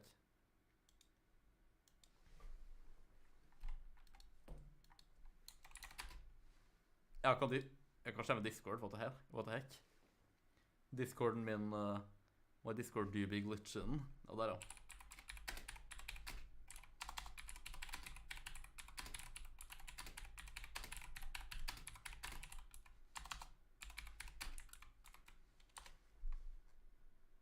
Ok, lol.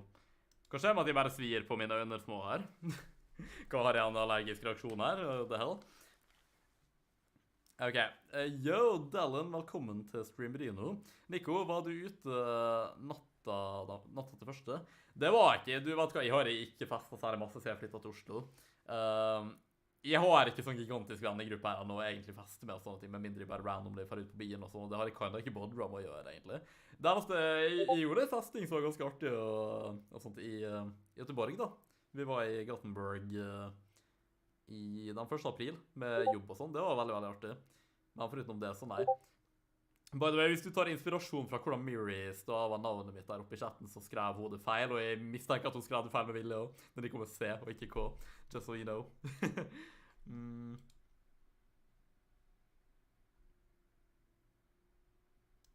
La meg se. Anyway, jeg skal fortsette på spillet. Hva var du, Dallin? Jeg regner med at du kanskje gjorde noe spennende den kvelden. Ser du nevner det? Du teller i så fall. Theo sier, jeg glad for at han kjøpte Twitter, fordi nå blir ikke folk bannet fordi de har en litt kontroversiell mening om noe. Når jeg sier, meget best til, meget best. Om jeg så synes det var en kontroversiell mening som jeg personlig synes er retardet og er uenig med dem i, så synes jeg fortsatt at de må få lov til å si den, uten å bli bannet for det. Om det så er sånn veldig autistisk. så jeg er glad for det. Jeg synes det er en bra ting. By the way, jeg sjekket litt for stream.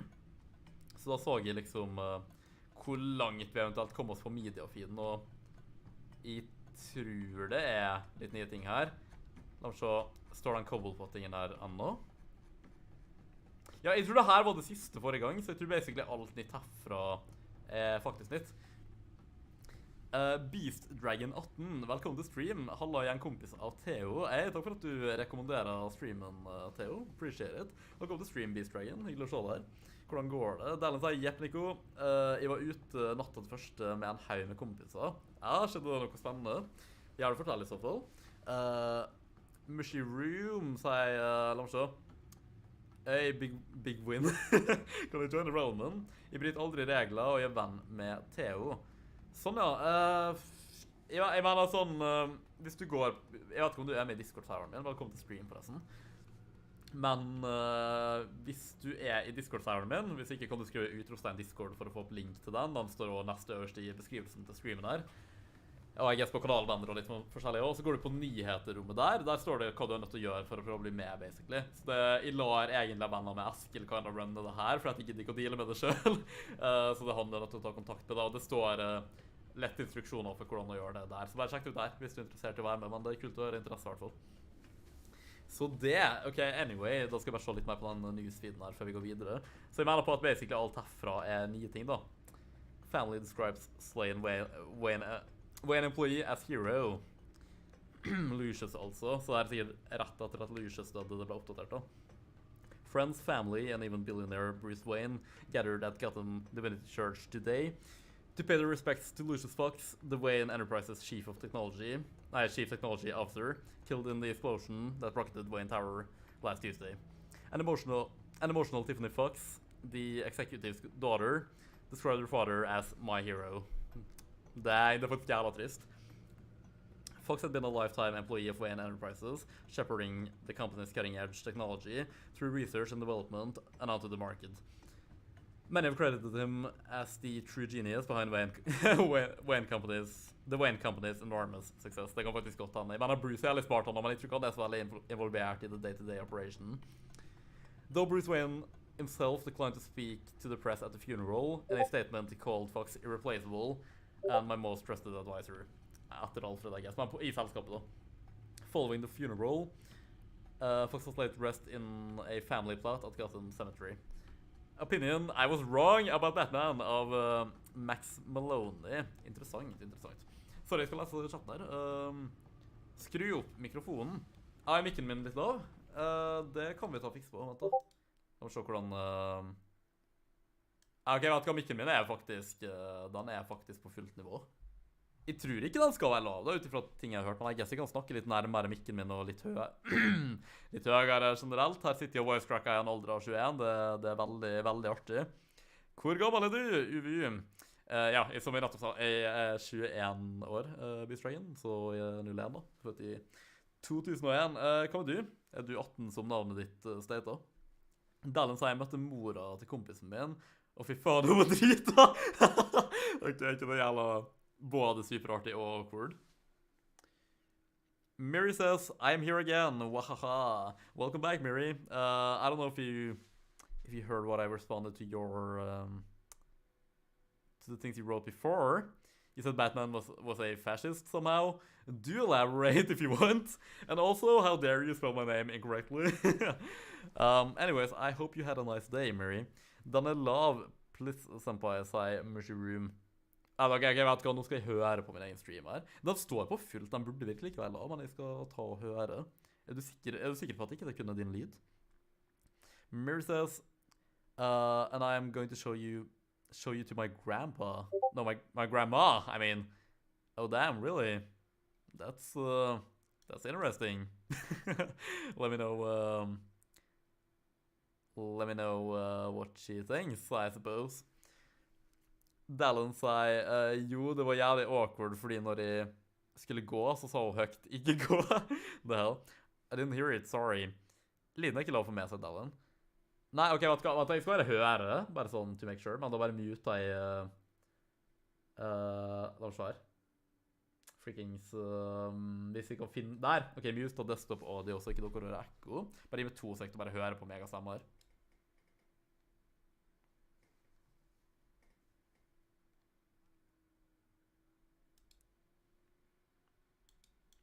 Skal jeg spole litt tilbake så jeg hører litt cutscene i bakgrunnen til snakkinga mi? Jeg står med pause sekund, kvart sekund, nesten. I mean, jeg synes det høres greit ut. Det er sånn, jeg guess kanskje bitte litt lavt, men... Nei, jeg vet ikke. Jeg skulle gjerne fikse på det, men den er legit på full lyd, så jeg vet ikke hvor masse mer kan gjøre med det, egentlig, uten å liksom ha på filter som kan bare fucke opp lyden, fordi den blir liksom unaturlig høy enda. I så fall. Jeg ville rekommendert å bare skru lyden opp, rett og slett, mushroom. Is it Nico with a K or Nico with a C? Miri, you know this! It's with a fucking C! For real. Vänta, Discord notifications här.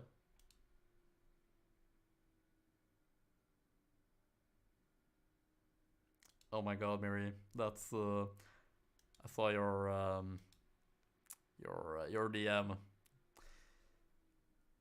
I'm gonna bet that comic was released in 2022 or 2021 at the latest.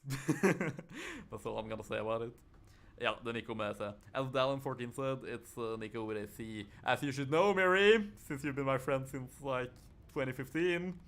But oh well. Takk for 7 likes forresten, satt stor pris på det. Gjerne like streamen om dere ikke har gjort allerede. Anyway, la meg lese videre her. It's not often I admit defeat, so print this one out and hang it on your refrigeration. Today's a banner day, and I won't come around again anytime soon. That's right, I'm telling you, I was wrong. About what, you ask? Batman, of course. Mind you, I'm not looking to invite the guy for dinner anytime soon. But ever since I first heard the word Batman, I've been warning anyone who will listen that at best he's a lunatic, and worst is a grave danger to our city. Which brings us to now. Last night, I took my dog for a walk after work, in the dark near Cobblepot Park. And guess what? The dog and I made it out alive. The thought of being mugged didn't even cross my mind, which made me realize just how safe our streets have become the past few weeks. And it made me think, maybe this mapping guy who's been helping out the cops isn't such a bad guy after all. Sure. Ok, jeg må faktisk ha på ikke forstyrre på Discord. Sorry om dere hører notification lyd av 2 sek. Og hvor søren er det folk skriver den uansett? Jeg guess det kanskje på serveren min?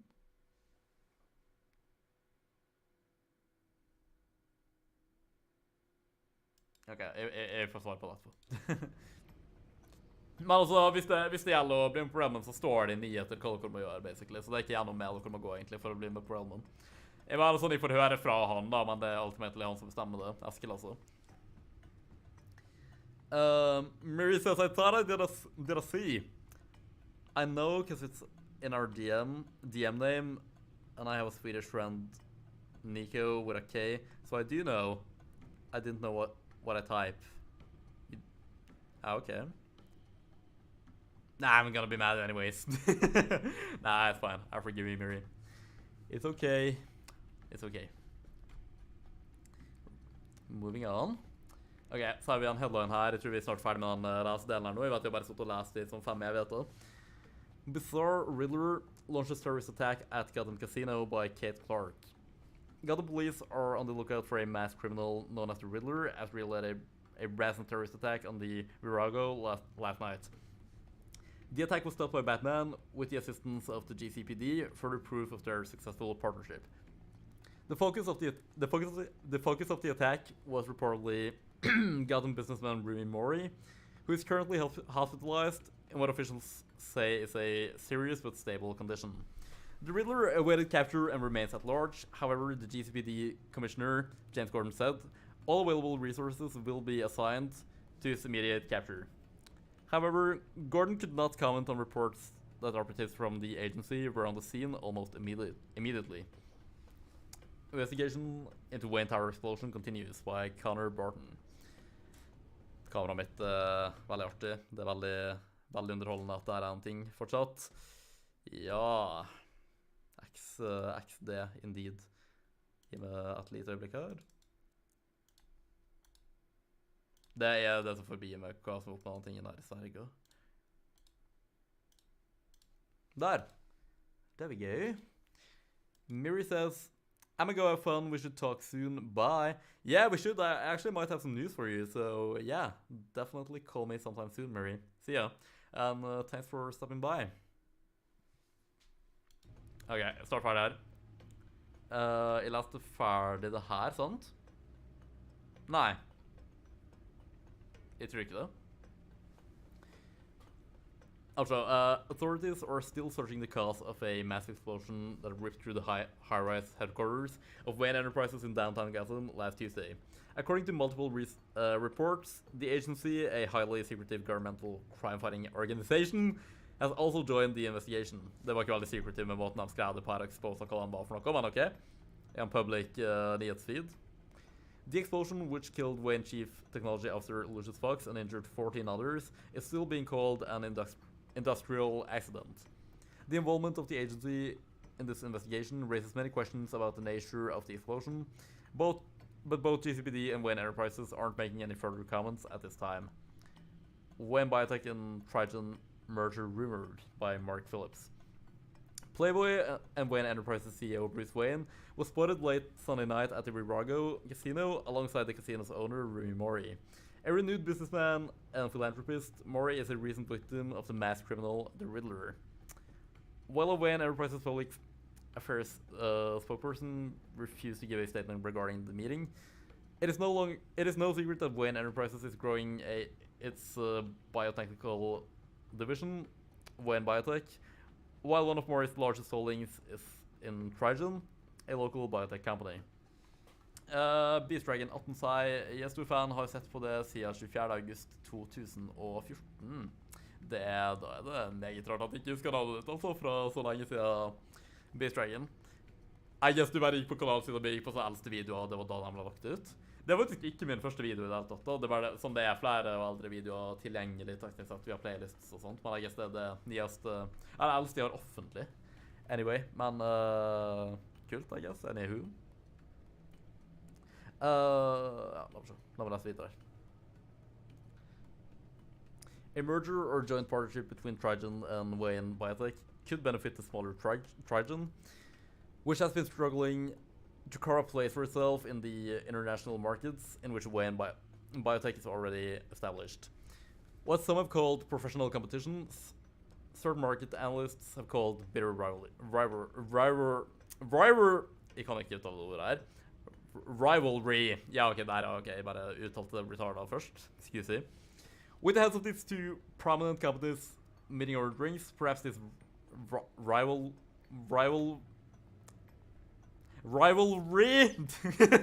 is finally at an end. Er det bare det nye ordet mitt som ikke får lov til å si ordentlig? Jeg klarer å si det perfekt i hodet mitt, liksom.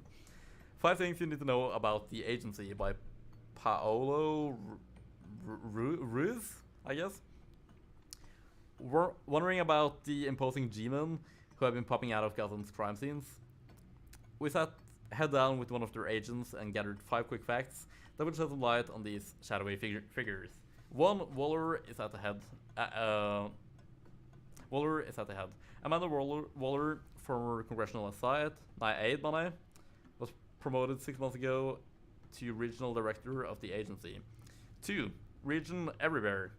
Gotham falls under the agency's jurisdiction, as does the entire United States. Okay, alright. Som sagt, for dem som ikke vet det. Murray, shut the fuck up! Evidently, this is a word that I'm just not allowed to pronounce. I say it I pronounce it perfectly in my head, but I don't know! I just fucking try to, actually read it out loud, and evidently not. You know what, fucking, let me try to read it again. Where is it?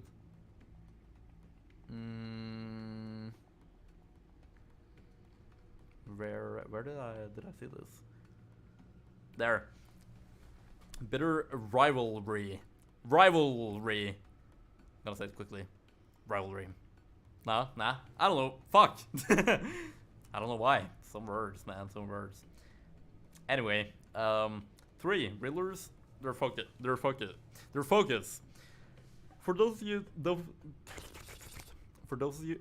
of you thinking that the agency presence means a crackdown on Gotham's crime, their only goal here is to track down the infamous Riddler. 4 Armed and dangerous. Don't get in their way, because the agency has been authorized to use deadly force. 5. The nation's best. The agency is the United States' topmost covert organization and accepts only the most skilled and decorated individuals into their ranks. Ok, da er vi endelig fucking ferdig med greia her, og I guess da kan vi endelig proceede. GG, you did it. Did I? Did it sound alright finally? No, until we Thanks. get to Bane. I love how you left and then you just don't mean to returned cause like offense. 2 minutes later. I guess you got bored in the meantime. Well, you're welcome to stay, Or Mary. take on his friends By all when it means. comes to it. We've already seen how formidable Bane is on his own. Taking on all of them. Ikke underestimer meg. Because I'm Batman! No better than to I never left to get pranked. underestimate. That's an epic prank if I ever heard one, Mary. Dang. Maybe you have a point. Alfred won't forget that. Even so, we can't just wait for them to strike again. I don't know. The death toll is Mary, I already too mentioned this high. earlier when you like weren't here anymore to hear it, but Some problems might we be were just better at solved this by this segment in the game, right? Where there's kind of a lot to read, and I do like to actually read it in order to like get all the information. I think it's kind of like to improve the narrative if I know these things, you know. But yeah, you know, we actually sat down and I kind of trained on my reading out loud skills with you, if you remember. John And Doe might be yeah, I try my less best not to read it justified in retardedly. But like, even in my own language, like reading things out loud, I don't know. I can't get the fucking tone right, if you know what I mean. I hope it sounded decent, I suppose. Mary says, however, I'm just messaging people, I guess. Good background noise. Yeah, right. I see, that's fine. Yes, I do. Right.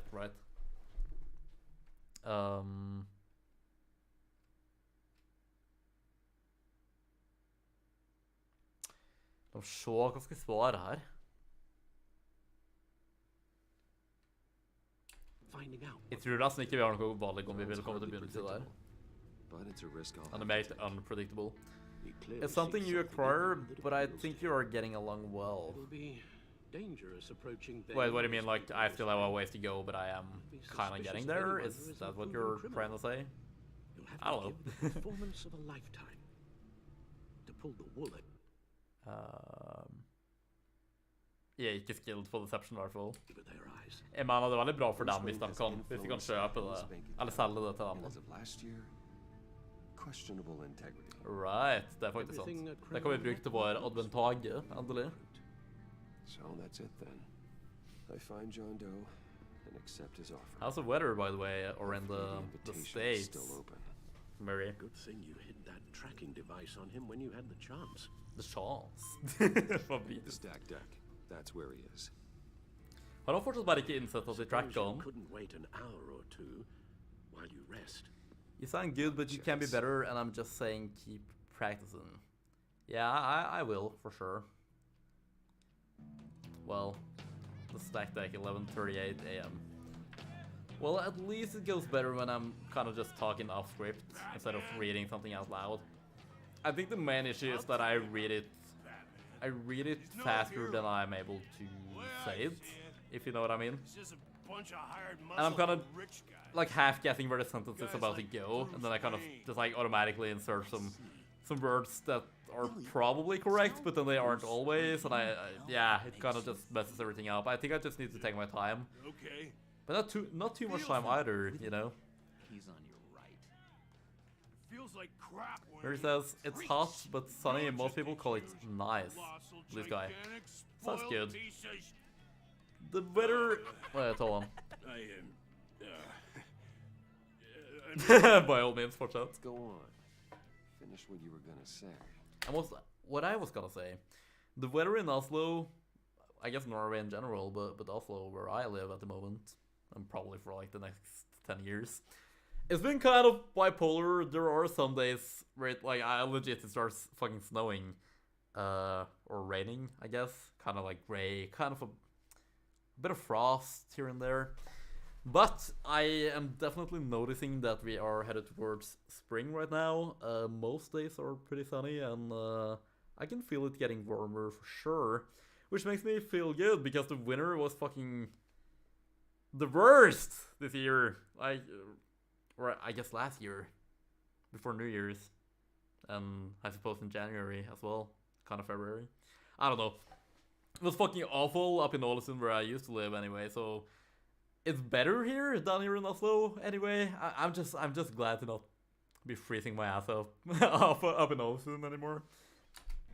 I was gonna say you're a coward who lets other people. Ja, det är respektabelt att han faktiskt säger det till mitt You fjes. get away with it all.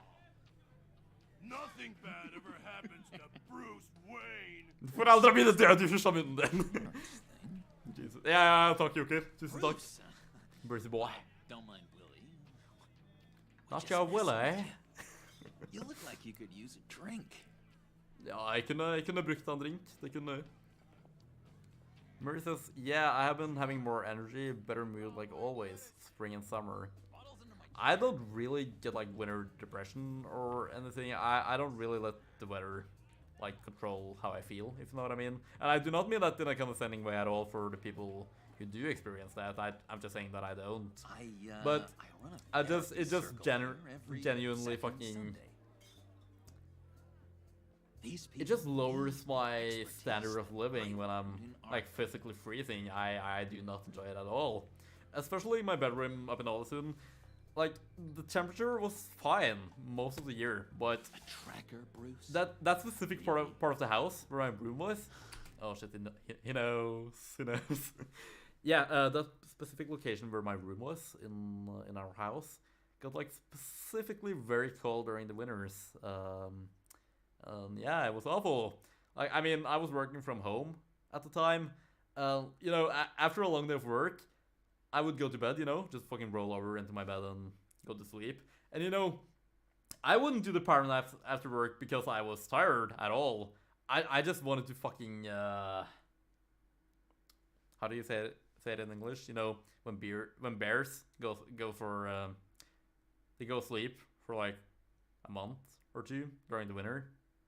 They go into like, there is a word that I cannot remember. Anyway, yeah, I basically did that in order to keep myself warm. Hibernation. Thank you, Mary. Thank you.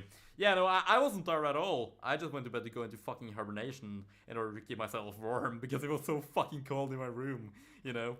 But yeah, the temperature is actually fucking perfect in my apartment, in the winter apartment. I don't know. It just always seems to be the right temperature here. I'm kind of loving it, to be honest. I'm not gonna touch a thing on my temperature thingy. The radiator, yeah. Yo, for litt welcome til stream, engelsk stream. Det er egentlig bare fordi Mary er i chatten, så jeg svarer også på engelsk. Men ikke sånn utgangspunktet, men ja, han merker trackeren, ja, det er litt kleint. Ok, vet du hva, la meg hente litt is det, 2 sek.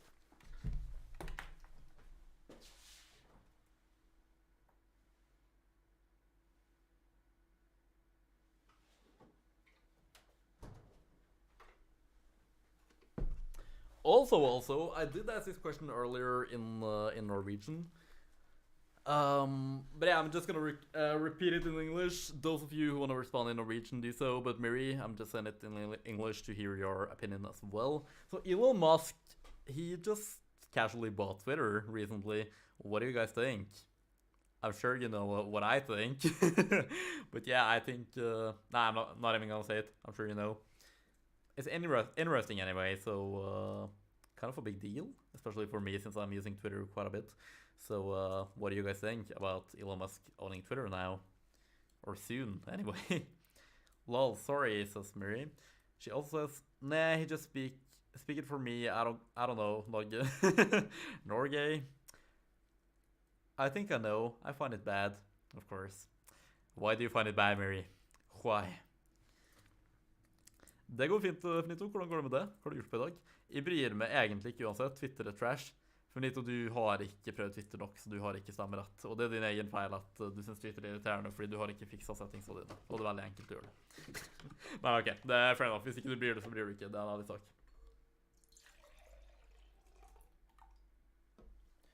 Badabing, badabung. I gotta say, I'm disappointed. Han har ikke gjort noe til å få meg til å stole på han ennå. Jeg kjenner han ikke var en psycho fra Ark. You were more than a little erratic at the funeral, and it was important to me that I find the Regler. Han så så megasjokka ut. You know, You were my only Ja, ikke ta det personlig. John will remember that. Makes sense. Det gjør det. Ja, kanskje han bare er kul om det, så casually. Duplicitous and Eller bare med da, håret mitt kan være litt sånn som jokeren sitt akkurat nå.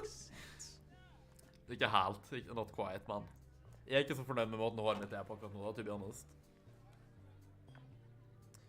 Vært og kjørt over på judo. Nice. know-it-all really got what was coming to him. Ja, jokeren er i hvert fall glad for at Riddler-mannen er død, i hvert fall. Pena Duro, Santa Prisca. Var han der tidligere? Who am I? You're a TMI. stinking corpse. That's who you are. Hvorfor? Jokeren har noe personlig mot Riddler, altså. Did you have anything to do with the Riddler's death? I mean, I hated the Right, Mary says, I dislike rich people generally speaking, especially having control over things like that. And I believe he got rid of an employee Twitter employee, I suppose, who said negative things about the company.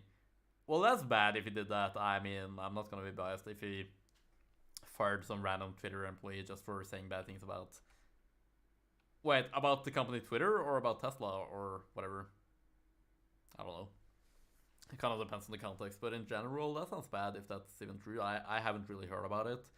I still don't get the thing about generally disliking rich people. I mean, if you have a specific reason to dislike one rich individual for whatever reason, aside from them just having a lot of money, that's fine, I guess. But yeah, if anything, I respect rich people because they have obviously been very successful. I would very much like to become rich one day myself. Yeah, they are an inspiration, if anything. I mean, a lot of them are probably not good people, but I mean, I'm not gonna assume that just because of just from the fact that they're rich, you know? Yeah, I mean, it's very hard to become rich. I mean, some people are lucky and kind of just born into it, but anyway, their ancestors or whatever probably worked hard for that money, and I think it's fair that their predecessors... No, is that the right term? I think so. Aftercessors? Anyway, that their children, etc., get to enjoy it. Yeah, I mean, they are lucky, but still. You know what I mean? Anyway, yeah. You basically just won life if you became rich somehow. It's very hard. Not a lot of people are able to do it. I think it's cool. Tesla man was using autopilot. Right.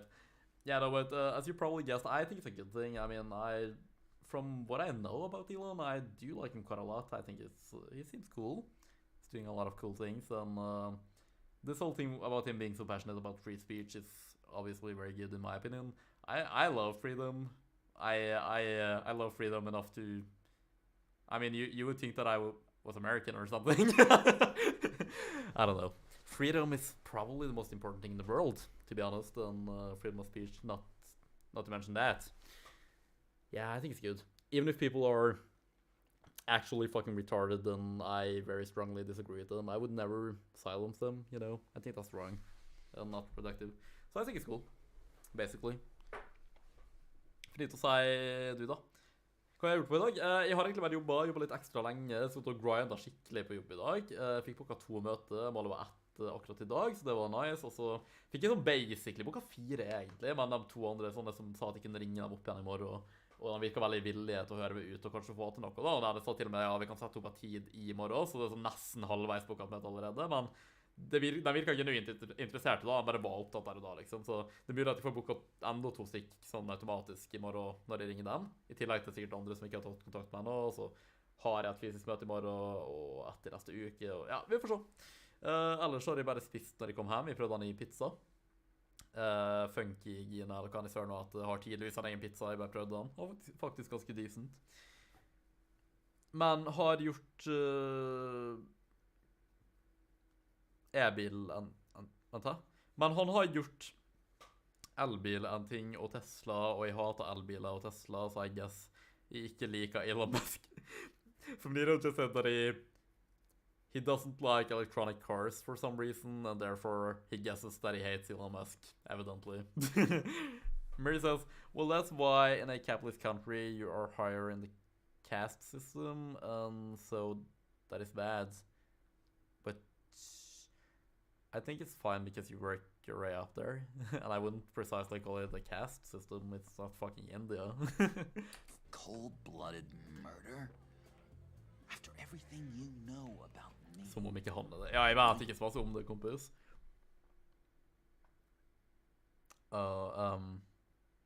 Think I do?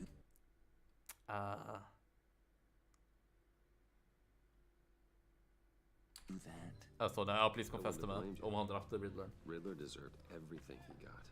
Why? Veldig ikke Batman til å si, men jeg prøver bare å få en confession ut av han. Him even more than I did. Det tror jeg faktisk er ikke. Maybe you pulled the Han virker veldig... Wouldn't that be a gas? Ja, ikke sant? Right. Anyway, I was Nei, klokka har ikke lov til å være så masse F off. Bruce. I'm guessing this is Murray says, but because he silenced people, it makes me think he doesn't care about free speech. I mean, I'm sure he I've been doesn't. thinking. All the social media changed made my for mind. freedom of speech, like I'd like to Trump's, meet them. all ban things, really like seem porn. pretty against it. I like EV. I believe in a green future. Do you mean that you like electronical vehicles? Is that what you mean by EV? I know American, so I don't know. these shortings. That's cool. I mean, I haven't really seen him silence anybody at all. People try to use this like, haha, gotcha thing with him blocking somebody or whatever, but I mean, that's not really him violating their freedom of speech. He just personally doesn't want to hear from them, and that's why we have the block button, which is very cool, because then everybody should be allowed to say whatever they want, and if you don't want to hear it personally, you can just block them, instead of the platform actually banning them in general. Finito sier, jeg har kjøpt by the way en monster i Sverige, som ikke har vært i salg siden vi gikk på ungdomsskolen, og den var bedre enn jeg husker kult den var den i Sverige. Hva slags type var det, Finito? Why the sudden change of heart? It's odd. Doesn't seem like you. Altså, du kom i begravelsen til vennen min. Han kom tilbake, Dallin. Hva har du gjort på? Jeg føler jeg begynner å få litt vondt i hodeskallen min her. Kanskje jeg må ta en e-books. A special breed, you said. Inspiring. I like to be around people like me. John will remember that. I was so convincing. Look, Ja, OCD-en min hadde blitt superglad om vi bare fikk sånn en lag til nå, fordi vi har 9 lags liksom. Om vi hadde fått 10, så hadde det vært rundtall, og det hadde kanskje vært fint, ok? Gjerne lag streamen om dere ikke har gjort allerede. Riddler? Really? yeah, he was kind of our leader, but he was just so bad Oh, at dang. it and so intolerably. Men var det dem som drepte han da? I thought he'd be out of the picture by the time you came around. Men jeg mener, Joker likte det jo også ikke da. I didn't want you to think Fann we dere were mat og all snakket litt på him. Discord med folk? Jeg antar at man har Discord med DC. Eller No DC Comics. secrets between us. Ever Ja, nå again. hender det meg litt jævla tørre her, altså. My Jeg kjøpte en ny hudkrem i dag for den hendene mine. Så jeg skal ta på den etterpå og håpe at det hjelper veldig fort. I guess. Pinky swear. Jeg vet ikke hva Pinky står på. friends for life. Oh god. Your relationship with John has changed. Dang. Hva var det oppe sa? Friends. Ja, fordi den jeg brukte, jeg begynte å svi som søren av huden min, bare begynte å brenne, og så googlet jeg sånn, er det normalt? Og Google bare sånn, nei, det er ikke normalt. Det betyr at du må bytte hudkremen din, fordi det er noe huden din ikke tåler med den, så han er ikke skapt for huden din. Så det er å kjøpe en i dag, guess. Forhåpentligvis er den i bedre. Ja, det er hack. I'm out of medicine. Sorry. I don't like Minimum the Woodsman i, vi står der etter, i friend John. The Wolf Among Us. You've got the wrong idea. We're just having a friendly chat. Så ingen ruin. Calling me a liar? Shouldn't have Jeg kaller walked dem in retard here. fordi du misforstår med That vilje. was your first mistake. And it's gonna be your last mistake. Calm down, Willie. Let me help you out, huh? Bribe? Jeg mener, jeg er veldig, I can't be bought jeg er off veldig, veldig any rik. Det her way. betyr ingenting for meg, whatever. Don't insult me. I got standards. I don't take bribes. Det som kommer han tar Take the Ryan. money, or I destroy you. You you stab me and I destroy you, I suggest you take the money. Oh, cold. Kommer freezing I'll emoji. take it. Mannen! John won't forget that.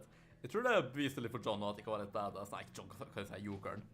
Jeg skal ikke kalle han det, det skjer ikke. Så det er lurt, for nå skal vi jo prøve å infiltrere hans lille venneklubb med kriminelle mannevanner og kvinner. Finito sier. Elbil er trash, i hvert fall de som kjører dem. De er direkte ekkel tøy på pæra, og de sier at de er så miljøvennlige, men de er ikke miljøvennlige med tanke på hvordan de lages. Nei, det vet jeg faktisk ikke sant, men... Fossilbiler har fått dårlig rykte av egentlig ingen grunn. Det er ikke så ille som alle sier at det er verst for miljøet. Monster Lewis Hamilton. Å ja, Lewis Hamilton, ja, den er dritgod for Nito. Jeg elsker den jo, det er en av mine favorittmonstre. Den er kjempegod. Folk blir fitte gjerne vasket med elbil. Haha. Ja, hva skal jeg si? Eller vet du hva, faktisk spiller videre. Yo, endrer i tildags, tusen takk, appreciate it. Mushroom, hva legger streamen for det? Eller med tanke på emojien du påstår? Men jeg skal kommentere på det for litt og bare gi meg 2 sekunder.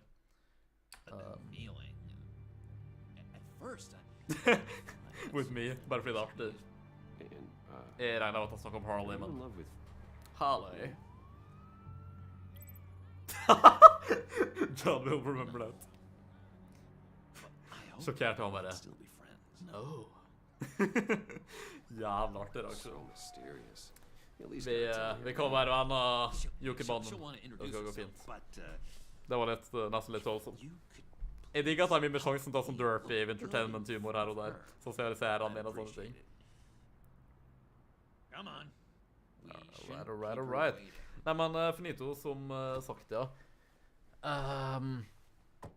Altså, jeg synes det kan være kult å kjøre en bil som går på elektrisitet. Jeg er ikke oppholdt til å gjøre det, men jeg kan enda bryr meg ikke til å be Hvis jeg kjører det, så er det certainly ikke for miljøet sin skyld, fordi at men jeg mener det er ting vi gjør som skader miljøet som vi kan stoppe med for selv, da, men sånn, jeg tror ikke på at global oppvarming i den grad at jorda kommer til å bli ødelagt og sånne ting. Jeg tror det er en konspirasjonsteori, fordi jeg tror ikke på sånne doomsday-ting, det er bare nei, liksom. Så for min del så tror jeg ikke at det utgjør så jævla stor forskjell, da, men jeg vet ikke, Tesla cool, liksom. Jeg kan gjerne kjøre en Tesla, bare fordi han er tøff. Jeg bryr meg ikke sånn som den elektroniske eller ikke, men... Så... I guess Batman kan gjøre det. Så...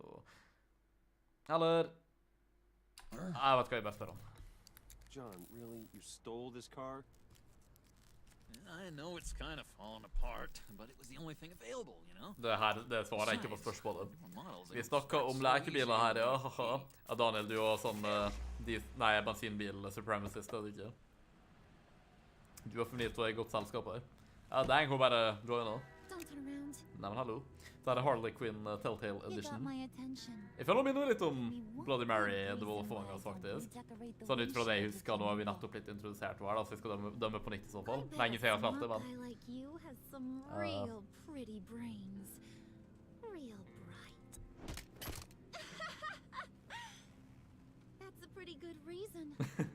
Because I'm Batman! Ikke sant. Flirty. Kjører diesel for øyeblikket. Haha, sier Daniel. Bensin/diesel. Sånn, ja. Jeg ser Daniel. Og elbil, i hvert fall Tesla, har dårlig design og å si at fossilbil er best.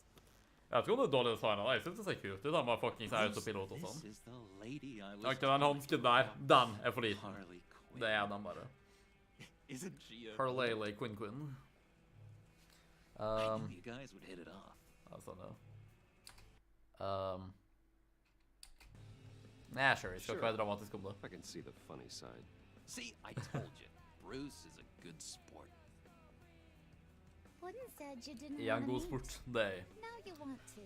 Is that right, old sport? The Great Gatsby-referanse til dem som ikke vet. Har folk sett The Great Gatsby med DiCaprio? Faen, i helvete, Jesus Christ, kamera. Hvorfor skjer det? Jeg har oppdatert programmet, jeg har resettet kamera. Hvorfor skrur det seg av? Jeg forlanger svar, og jeg forlanger svar nå. Det skal ikke skje lenger, det er bare kutt ut, liksom. bare kutt ut allerede. Sånn, det er ikke kamera, det er ikke programmet, hva er PC-en min? Som er, men det skjer jo kun når jeg er live, og det er så mega merkelig. La meg se.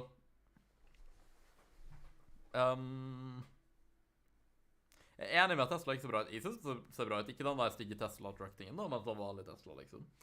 McJuggernuggets har en veldig tøff Tesla, faktisk. For Nito sier man er bilinteressert da, så ligger liksom i med å hate elbiler, men det er andre grunner til at de ikke liker elbil, som at de er stygg. Man kan ikke nevne noen grunner, skjønner. Daniel og Finito, dere hadde vært i godt selskap med Preben. Jeg tror han også er veldig sånn heter på elbiler og sånne ting. Om ikke jeg tar feil. Og egentlig han bare heter på automatbiler generelt. Daniel sier autopiloten er ikke lov i Norge da du må være borte i rattet hvert 10. sekund eller noe. Lol. Er det kanskje fordi at veiene ikke like utviklet her på den automatiske tingen som i Amerika, kanskje? Eller er det bare en generell ting? Jeg synes det burde være lovlig da. Det fungerer fint i Amerika, liksom. I don't know. Jeg vet ikke. Jeg synes det er kult at det går an, i hvert fall. Mary says, jeg elsker deg. Eller jeg elsker deg. Eller elsker jeg det, for at hun brukte grammatikken feil. Mary says, I think I know that sentence. Did you say it? I said it right now, and also it's right. It does mean I love you, but with a question mark for some reason. But you the grammar isn't completely correct. How do I do like the equivalent in English? Anyway, there should be an R at the end of elske, so jeg elsker deg instead of jeg elsker deg, you know? So, yeah, but it was basically correct, so that's cool. I appreciate the effort, Mary. And thanks if you were referring to me. Har du direkte chat på? Det har jeg, Daniel. Er det noe jeg ikke har lest? Mary also says, ooh, jeg elsker deg is I love you, of course. I looked that up. Oh, you didn't know when you said it? Damn, okay. I guess you just heard it from some random Norwegian. Daniel sier jeg tror bare er av sikkerhetsmessige årsaker, ikke grunnet av dårligere veier. Ja, ok, ja, men Norge er sånn ridiculous på sikkerhet og da, litt for masse liksom, sånn, stå på deg og si hånda, la folk leve litt. Litt å si, jeg lå med cruise-kontroll da, jeg har det, og line assist, det har jeg også, og jeg har bensin. Ja, det er kult da. Google Translate Grammar, yeah, exactly, Mary. Cruise-kontroll er nydelig, jeg sier Daniel, I guess, jeg relaterer ikke, for at jeg kjører ikke bil, men... I do love you, no homo. Appreciate it, Mary. You too. Nico elsker meg også, Finito. Du forteller det selv så, Finito. Neida, jeg tar pris på det, Finito. Mary says, no, I looked it up before, lol. Apparently my Danish is better than Norsk. Really? I mean, Norwegian is obviously the superior Scandinavian language. However, I do think that Danish comes in close at the second place. I definitely prefer and understand Danish better than Swedish, anyway. Swedish is kind of ridiculous sometimes, although I have become more apologetic towards Swedish when, I mean, there's a lot of Swedish people in my company. I mean, we were just in Gothenburg last month on a party there. The Danes also arrived in Gothenburg to, you know, celebrate with us and stuff. That was fun. I especially liked our Danish coworkers from the Copenhagen office. They were super cool. But definitely a lot of nice people there in Sweden as well. Daniel sier, folk har dødd av autopilot da, som du insisterer på å skrive. Så kan la dem ta imot leiinga i hånda. Vent, hæ? Det hell? For litt å si spørs om den funker da. Det er quite... om det funker ikke på. Jeg skjønner ikke hva du mener, Finito. Fungerer nydelig på bilen i kjøret av cruise-kontroll? Ok. Sett pris på meg. Say you love me! Ikke når du forcer det, Finito. Du må la det komme naturlig. Hvis du vet, så vet du. Men, la meg gå på spillet igjen. I want to run this town, just like Falcone. Det stemmer liksom med narrativet som media satt med i fjor. Ikke at det stemmer, men det er bra om dem, tror jeg. Harley will remember that. Funker min OKS, eller er det at folk sier... Eller er det folk sier, har ikke testet selv? Hva cruise control er at jeg skjønner ikke det.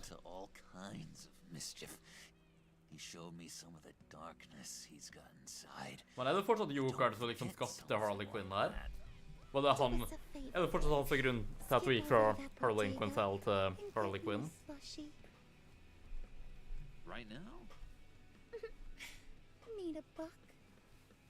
Hvor snakker hun på sånn creepy måte? Jeg forstår ikke le car, sier Daniel. Jeg gjør ikke det, altså. Ja, Lewis Hamilton er god å drikke nå. Den er dritgod for nytt. Det er sånn topp 3 monster. Den originale monster og Monster Monarch. Jeg tror Monarch er den beste for min del nå.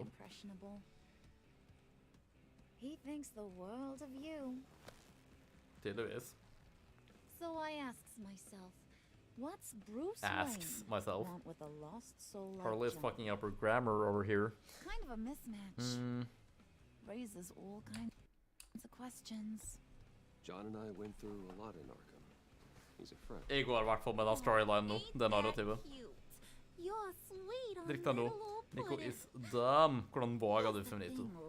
Sier unnskyld til meg nå. Øyeblikket likt. Ok, så hun litt smartere enn Jokeren. Det litt utfordrende. Hva skal jeg si? Og det gjør ikke du? Jaha, ja.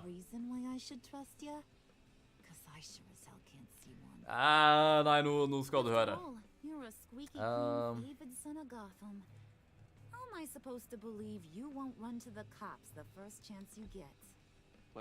Litt, hun har 2162 appelsiner. Han er hellig mengde. Ja, det er ingen burde sagt den første tingen, kanskje. Moderere 2 streams som vanlig, sier Daniel. Er det med å Cad Creep, eller med å Elektra, kanskje? Ja, slushen der så egentlig meget god ut.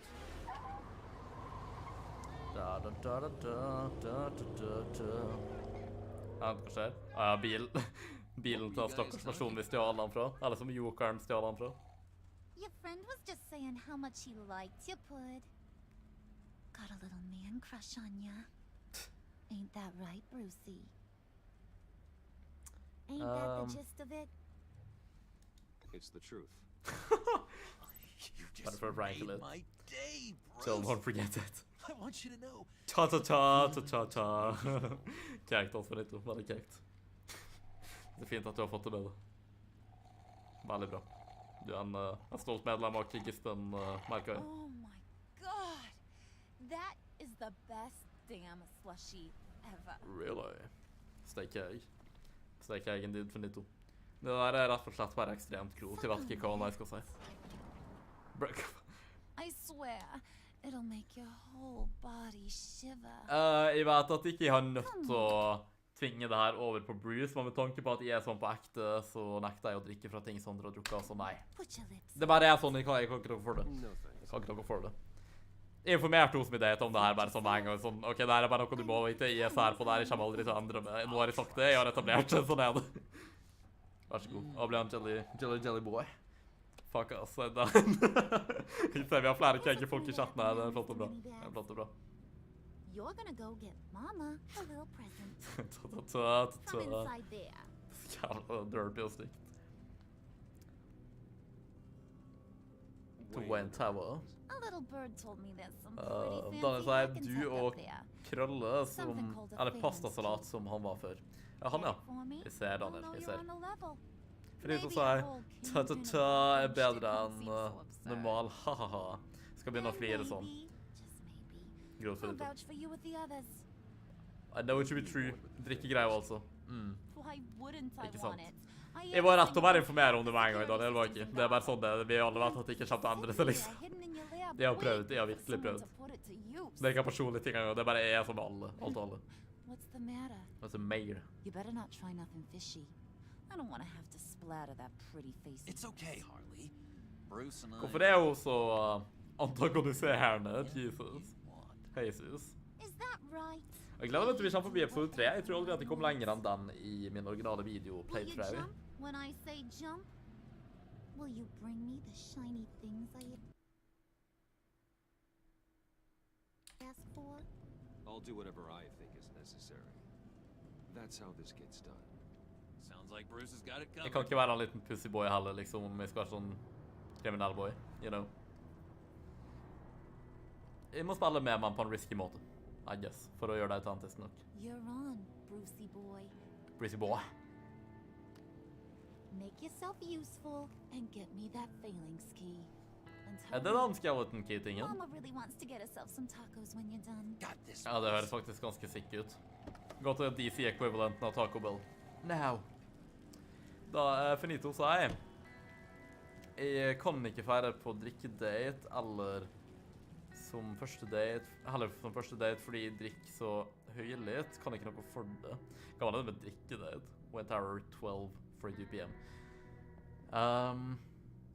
Nei, hva skal jeg si? Altså, du kan gjerne på å skulle drikke et eller annet beverage, liksom, uansett hva man gjør på en date. Mr. Wayne. Master Wayne? Yeah, if you could please sign in on account of the attack. Bro, jeg literally er bygninga av alle, altså, lol, cringe. Tømskanna.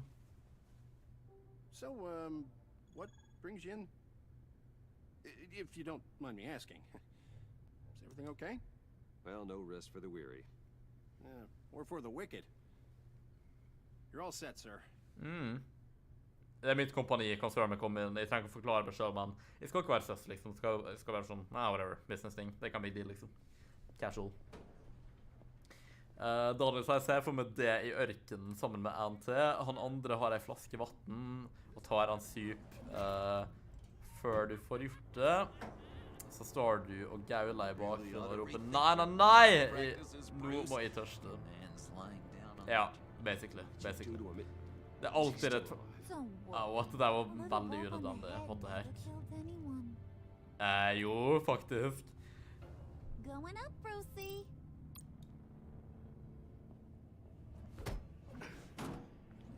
Du får ikke lov til å angripe mine employerte. Det er ikke Don't worry greit. about your pal. He's gonna make it. As long as you behave, that is. Jeg er ikke ok med den oppførselen her. I go back and finish the job. Det var faktisk intimiderende da, men jeg vet han la seg ikke glemme, selv om de ikke vet. Capiche? You'll regret that. Oh, I don't live my life with regret, Brucey. It's bad for your health. Så unødvendig oppførsel av henne. Keep it cool. For han and ditt no gode. one else gets a dinner to the dome. Dem som får en ditt smoothie, for We're all eksempel. smiles on this crew. I guess. Eller, There you ja, go. eller drikke kaffe og sånn er ganske normalt, altså man drikker det. I suppose. Å nei, å gud, nei. Hun av alle folk. Det virker så søs i forhold til fjorårets event. Og Oh, Bruce, I'm surprised to så see you. cringe det blir. Det blir så, oh my god. And these are...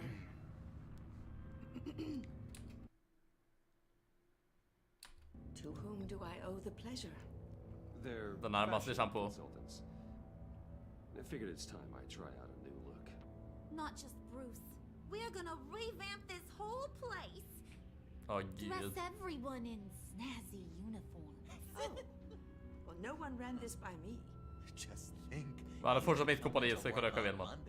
En kopp kaffe, faktisk. En kopp kaffe er aldri feil. Det er ganske greit som første date-ting, men Is this some kind det er of... ikke noe jeg har gjort for lenge, faktisk. Ikke Do I look i en sånn funny type to date, i you? hvert fall. Det her er så cringe. Like I'm Det er some så kind of ubehagelig professional situasjon, rett og messenger. slett. Excuse me? Ja, what the heck. You're gonna let your employees sass me like that? Bruh, det her er ikke... Is this the kind of operation you run here? Leave her alone. Hardly will remember that. I ain't even Navnet close to likt. us. I said back off. Your friends don't suit you, Bruce. Vel, jeg beskytter det, det skal du faen meg huske på, selv om ikke den situasjonen har i mening for det. Det ene var altså litt You intenst. got a firm grip, Mr. Corporation. The kind that makes a girl go weak at the knees. Wanna show me what else Det you skulle can bare do with mangle. those Det skulle bare hands? mangle. We could carve out some alone time. Say the word. Say it! No. Swear to me. Kom så. Ok, jeg vil bare sjokke hva som skjer. Så det er ærlig talt, jeg vil bare sjokke hva som skjer. Anytime, anywhere. Just say the word. Oh boy. Ok, det her var ikke sånn jeg så for meg at jeg skulle gå, men ok. Hun bare er ikke... John is getting jealous. Hun bare er ikke vant til at noen tør å gå imot, og så bare blir kallet turn on hvis noen først i campus rundt henne, I guess. De skal liksom bitche om Wait alt. here, I'll be right back with Forget it, Brucey boy. Your secret Hva folk lab som ain't really a går på secret. sånne drikkedates? Er det det man har funnet om? Cobblepot Her i folk Coffee right Date now, with huh? Entertainment spør hva er ta-ta-ta, det kan vi kanskje få til Daniel, det kan vi. Kan ta sånn type Waynes hvis de har Waynes her. Interesting stuff. Starbucks er litt gay. Men kanskje på Espresso House eller Do noe. you like Det er bare å komme. chess? Ordet er Ruby. Pokémon Ruby. Daniel. What's the hold up? Respektabel referanse. Meget. Skal jeg... Ok, jeg sier bare må. Det var derfor vi er her, så. Bruce er en note to self. Andre kombinasjon for å entrere den handlige Batcaven inn i Winther Armeen. I etterkant. Nei, jeg skrev kvinnfolk. Tight squeeze. Jeg ser ikke hvor du skrev You det, know, men... I think you two are the closest friends Men I've okay. ever had. Ikke alle da, men... Kjem opp, kanskje det er bare du som har dårlig smak for Nito. Dårlig smak på kvinnemennesker. Hvem vet? Som typisk kvinne, hun Harley. Du var en in-game fortsatt, ja. I see. secret lab. Lucius, you have Hva slags seriously flashback er det her? this time. Glad you like it. Like it? Oh, no, this changes everything. It was getting a bit dodgy hiding all those batarangs in the Wayne Enterprise Det er ikke sant. Det kan jeg se for meg. Thank you, Lucius. Det er ikke Lucius. Come on. Now the real work starts. Hell yeah. Ja, det er så trist at Lucius bare faktisk døde. Det verste er at han er voice-actoren til Lee fra The Walking Dead, så jeg måtte miste Lee 2 ganger, og det er ikke greit. Det er absolutt ikke, det er veldig ukjekt, faktisk. Where's the giant crater? Det er veldig fint, og det er veldig ikke fint med bra, men det er veldig fint som det motsatte av grovt. Det er det jeg mener, rett og That slett. was his office upstairs. Basically. Question. Where's the phalanx key? Ikke tving meg til å få det turn on igjen, Harley. Back off. Well, what you waiting for, sweetie? Go get it. Alright, Jesus. Jesus. Perfekt kvinnesmak, så lenge det er puls, støtfanger og ikke ginger. Haha, så er finito. Du er litt av en fyr, finito. Du er litt av en fyr. Det er alt jeg har å si. Jeez. Finito sine 3 hellige requirements. Eller sånn, vær female, ha en puls, I guess Finito man har boobs når han sier støtfangere, og ikke være ginger. Den 4 hellige kommandoen til Finito. Finito bare er så mega racist mot ginger. Han er bare unapologetically racist mot ginger, sånn spesifikt. Det er sykt å si også, sykt å si. I guess vi bare, det er ikke noen andre plasser å gå, altså. Nei da, JK, de kan vel være ginger, haha. Nei, det er ikke noe JK, jeg vet at du er racist for ginger, Finito. Ikke legg skjul på det. That's not right. Du har noe personlig imot. Why the lockout? The heck? Someone's been in here. What's taking so long, Bruce? Alle er søs. It's Sus, saying sus, it sus. won't open without Lucius's thumbprint. And that got blown up with the rest Ja, of det blir litt vanskelig. Det blir litt teit. Det blir litt, litt Dumb cringe. luck. You're saying we can't get it open then? Harley's not going to like that at all. Or you. Let me try to find latent prints around here with my scanner. Always thinking, this guy.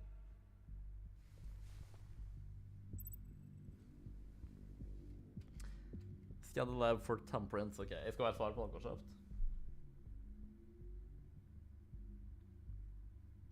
Not being able to open a door in your own building doesn't exactly inspire confidence. Ja, shut the hell up. Ikke var det her låtene. Det spesielle circumstances.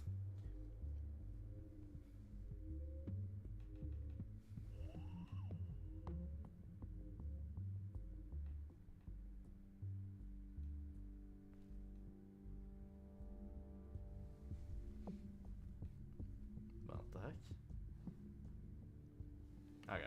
Anyway, da kan vi ta bevege på oss. Look at Walt. It's not going anywhere unless I Walter reconstruct White. Lucius's print. Walter Grey, egentlig. Finito seg. Ja, vi har... Vent da, vi har 8 rasister på svarthuda, samer og hvithuda. Vi trenger litt ginger rasisme. Sånn at liksom, det har allerede skjedd med hvite folk og svarte folk og samer og sånne ting. Men vi trenger litt ginger rasisme, og ellers det utestenging. Jeg guess du lager noen gode poeng der, liksom. Det kan ikke bare skje med noen, det må skje med alle. Så jeg mener, I guess. Jeg var på en fest for litt siden og møtte en ginger. Vi kom overens, sa jeg for litt om. Ok. Vi tror på det. Det greit. Dinner to celebrate Tiffany's first day at Wayne Enterprises. Sorry you didn't make it there, Lucius. Oh my god, det faktisk trist. Hva det her da? I remember when Tiffany brought that back from art class. Cat ornament. Cat ornament. All right, that's a start. Ja, vi må rekonstruere fingeravtrykkene, så. Right, det mening. Tiffany built that rocket herself. Det ikke håret til Tiffany der. Lucius was so proud. Forståelig. Hvorfor ser Lucius faen ut som Mr. Fring der fra Breaking Bad? The heck? Yo, Theodor Fjell, velkommen til stream. Long time no see. Hvordan går det? Ok, da vi ferdig her i hvert fall. Jeg vurderer å ta med genseren min. Det begynner faktisk å bli litt varmt her. Jeg vet ikke at vi skal snakke om at det alltid perfekt temperatur i leiligheten her, og det det som regel i Winther Apartmenten, men akkurat nå det bitte litt varmt. Så, you know, jeg tror faktisk jeg tar den av, altså. 2 sek.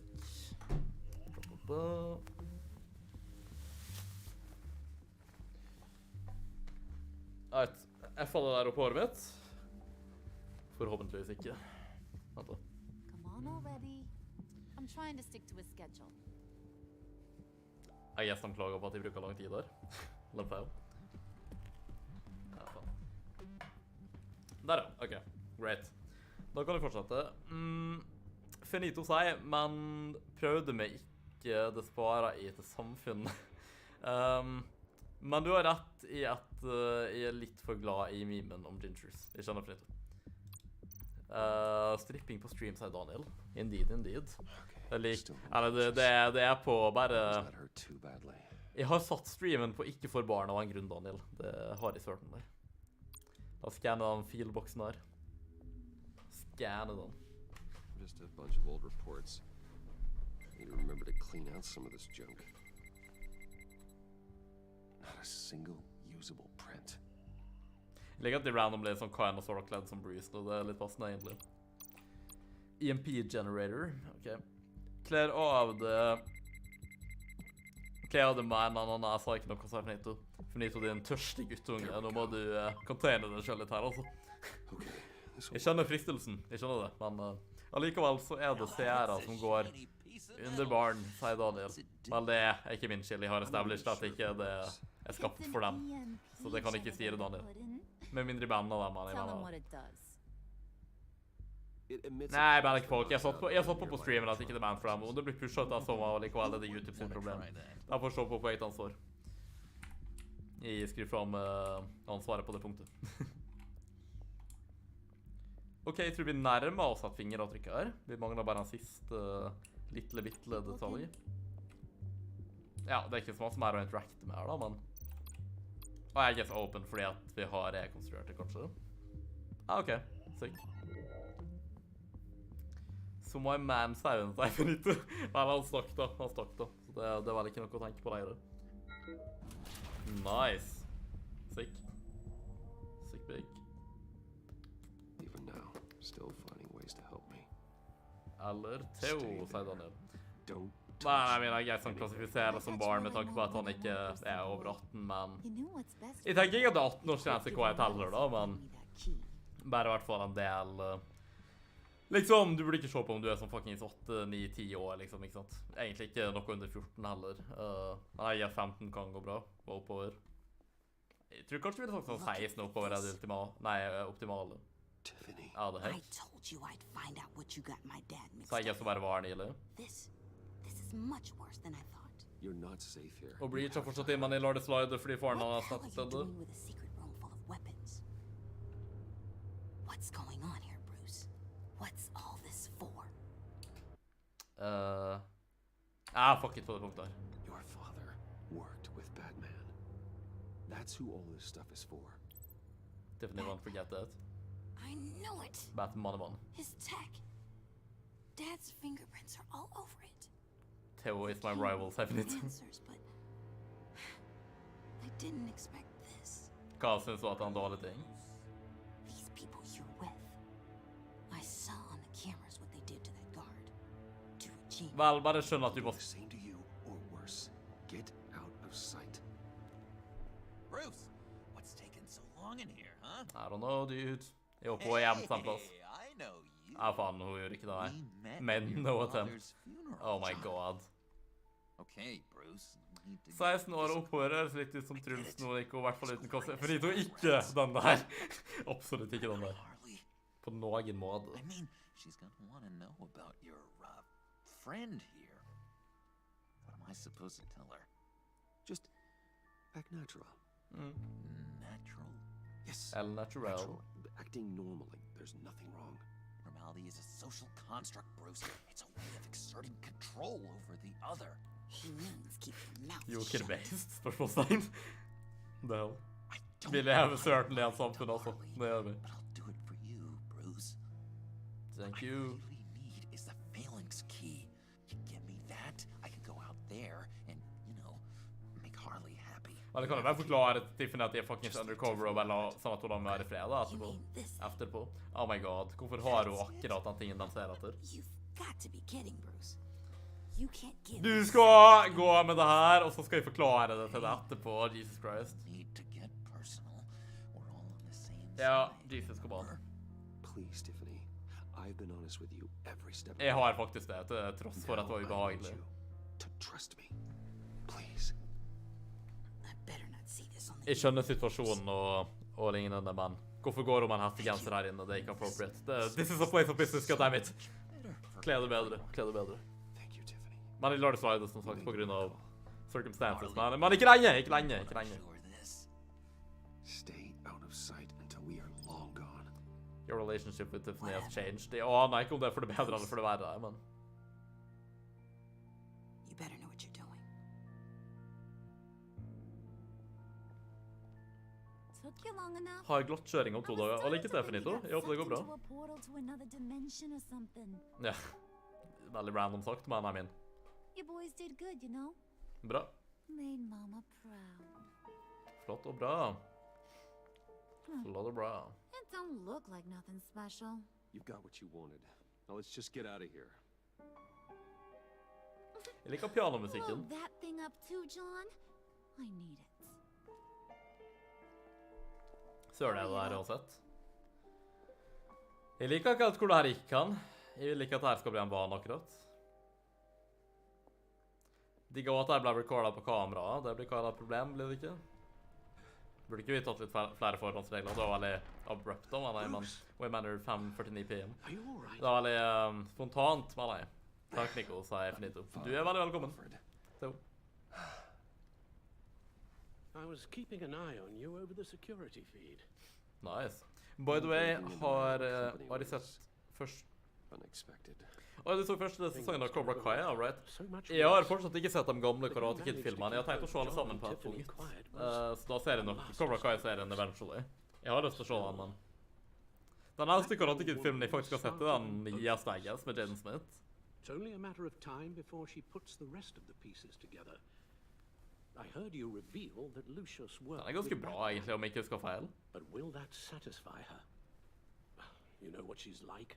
She won't stop digging until she gets to the truth. Veldig velkommen, Theo. Haha, sa jeg finito. Vent, vent, jeg kalte det ikke for Theo for at... Jeg kalte det ikke det Theo om at du er sant, finito, right? Unnskyld i så fall, hvis jeg gjorde det. Jeg vet ikke. Hvis ikke så vet jeg ikke hva du mener, men jeg tror jeg sa finito. Cobra Kai er veldig bra, sier Daniel. Ja, jeg har hørt det. Oh my god. To sek. Gi meg et lite øyeblikk her. Det her er så stygt. Jeg skal aldri stå på å klage over det, fordi det gir aldri mening. Det gjør det ikke. Der. Lol. Sånn. Yeah, welcome back, Murray. If you left, that is. OWH, is that some kind of short for something? Or anyway, new Hassan video. I'm gonna go watch. You have fun. Bye guys, and bye chat. Be nice to Nico. Yeah, indeed. Yeah. Have a great time, Miri. Enjoy the video, I suppose. Bye. And thanks for stopping by. Finito sier, ja, det gjorde du. Jeg likte første sesongen, nice. Ja, unnskyld, Finito. Det er sikkert bare fordi jeg vant at du og Theo er den som er mest aktiv, så at jeg kan si feil. Jeg vet ikke. Jeg tenkte ikke over at jeg gjorde det, men det var absolutt ikke med vilje, altså. Beklager. Håper du kan tilgi meg. Maybe we should just tell her. Finito har sagt, har sett den første Karate Kid-filmen når jeg var små, husker ingenting, husker bare at jeg har sett det, sånn ja, ok. Nei, jeg har ikke sett klipp av dem, men den er også fyllefilmen jeg har sett, den med Jaden Smith, men til og med den husker jeg ikke masse av. Men jeg tror den var ganske bra da, om jeg ikke husker feil. Altså. Regretted not being more honest with you about your father's life. You're right. I'll be as honest with Tiffany. Jeg begynner å tro at det kanskje...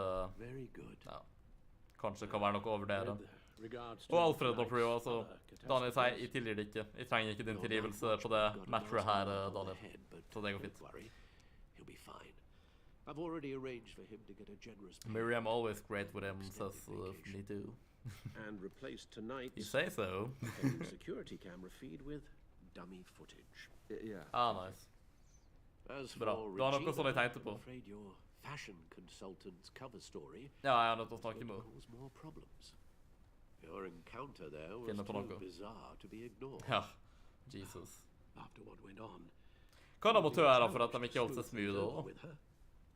Hvis de har tenkt å fortsette å ha samarbeid med oss her, I guess. One thing after another. Så du sier at min stemme ikke er gildig, sier Daniel.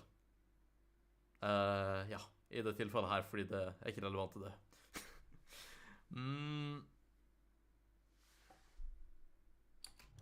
You're always so good at this, Alfred. You'll figure out the right thing. Jeg bare kaster ansvaret på Alfred. Alfred will remember that. Det er et kompliment da, men det kan være litt irresponsible av meg å bare kaste det over på han, men jeg vil. I will destroy you! You will try. Slem Nico så vanlig, ikke så keg. Hva var det ikke var keg med Finito? Hvordan kan du si noe sånt?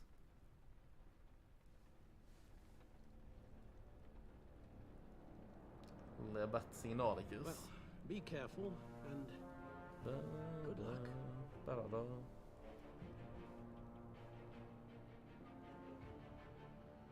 All right. Det går fint ikke opp. Det var artig å bli kalt Theo. Det er bra Finito. GTPD 7:16 PM. Okay. Waller og Gordon. Okay, it takes as long as it takes. You don't just call him like a dog. There's a million more efficient ways of contacting him, but you do it like this. Hun lager noen gode poeng, men han er rådet. Like principles. This is a waste of my time. Det er artig, så jeg sier det. You are acting almost friendly. It's a strange sight. That man. Beat me in. Gordon, you're dismissed. Oh, jeez, sånn This is still my goddamn station house. He's forgetting I'm the one who can make or break his. Han har lov til å være her, liksom. You only remind me. Slem mot Quais, din beste venn. Jeg er ikke slem mot han. Jeg er reasonable i det scenarioet her, og jeg vil ikke bli fortalt noe om det. Clearly, I need a better method. Ja, kom an, bare kutt ut, liksom. Det kan vi deal. That's enough, Waller. This is Jim's precinct. He's free to Ja, do as he akkurat. pleases. Maybe you weren't paying attention, but this is my turf now. Du sier det, men vi er ikke enige. Too far, you hear me? Is that a threat? No, Just God's honest truth. Something you wouldn't know a damn thing about. Base Gordon. She's got some kind of Sigma leverage mail. on you, doesn't she? If she's jamming you up somehow, just say the word. Oh, I will. I'll appeal to the mayor, the governor, whatever it takes to get her off your back. I'll do whatever I can to help. Jeg skal være ærlig med han er min venn. Og allierte.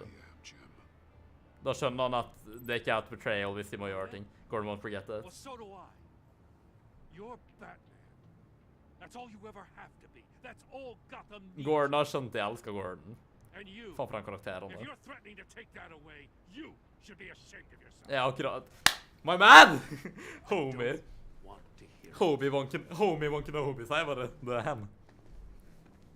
Jeg elsker Gordon, my man. Ok, men jeg vil bare være ærlig med, fordi da skjønner han at hvis jeg gjør ting, så er ikke det betrayal, det at jeg blir tvingt av henne. Det gir mening, da burde ikke han ta ting personlig, liksom, fra noe av. This gang and get the hell out. I'm just saying this city gets under your skin fast. Know what I mean? This lady. What the fuck? Finito bare si the N-word, baby. Hvorfor i faen? Finito sier... Nei, Finito har 2168 appelsiner. Damn, det begynner å komme det oppover, altså.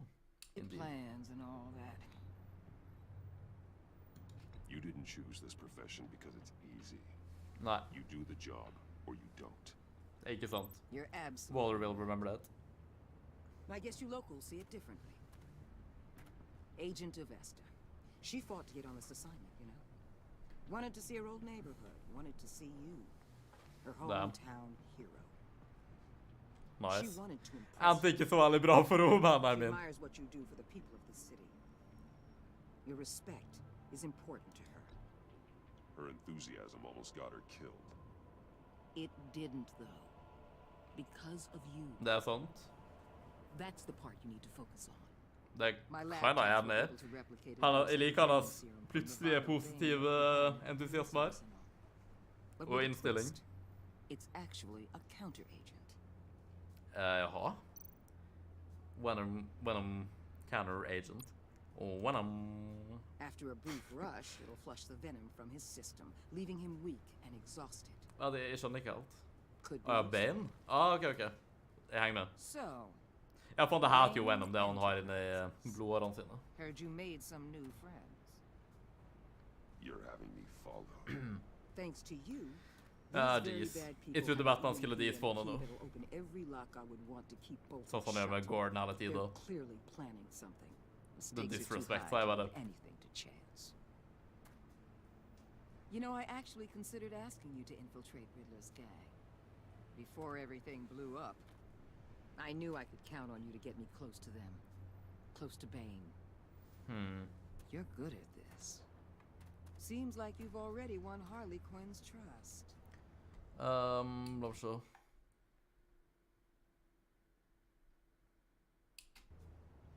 Ikke quite ennå. It was just a test. An operation like theirs. Hun der skulle ha jobbet på en butikk i Bodø. Nei, vent, hun er ikke hyggelig nok. Sier Finito. Jaha. Get them away from their base of operations. Somewhere På en viss joker, kanskje? when they're all together, out in the open, contact me. I'll be standing by, ready to ambush. We'll take them Ok. down when they're at their most vulnerable. Det spørs hvor masse jeg er nødt til å infiltrere dem. They'll never know what hit them. If we do this, I want to guarantee that no one gets killed. No one dies. No one has to join murder gangs run by maniacs either. Waller will I know remember what that. code against Jeg mener hun har kinda But I rett, won't men... risk my agent's safety for a band of sociopaths. Batman har sine prinsipper, ikke sant? Vi må Batman. stå med dem. Hvis ikke så stopper han de karakterene If ned. it gets bad for you, Jeg mener han er ikke Red Hood heller, liksom. Selv om jeg kan like Red Hood sin logikk bedre when you're in noen debt ganger. like this, you need friends. Han er litt for rogue i noen versjoner, men av og til Let's så... say everything Ja, han goes bare sånn, ja, det er bare den verste av den And verste, you get liksom. stuck in there longer than you'd like. Then what's right, what's wrong, it all gets blurry. And guess what? That's okay. Because you're going to have to do Fast some awkward blurry sagt. things that you are not proud of before this. Faen så goofy her. You hear me? That's just how these kinds of operations go down. I created Batman to strike fear. Mine herren, jeg forlater det nå. Hvordan kan du det, Daniel? Batman's not the one. Bare fordi de sa at du ikke hadde stemmeretten. Nei, men det er greit. Takk for at du så på og modererte, Daniel. Vi snakkes. Bye bye.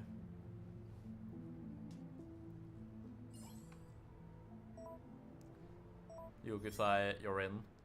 Ja, det der rakk ikke å lese. Det var 1 nanosekund. Ja, jeg ser ikke det på streamen heller, for jeg vet ikke hvem jeg foran har. For en annen stream-quiz? Ja, så er det definitivt. Den beste jokeren er definitivt, Jesus. Jeg vet, og du vet, finito. I'll be in and out. Necessary. Just long enough to figure out their plans. Good luck, Bruce. Stay safe. Pling plong. Ok, jeg liker ikke den hatten han går med, det passer han ikke. Men jeg guess jeg skal skjule identiteten litt.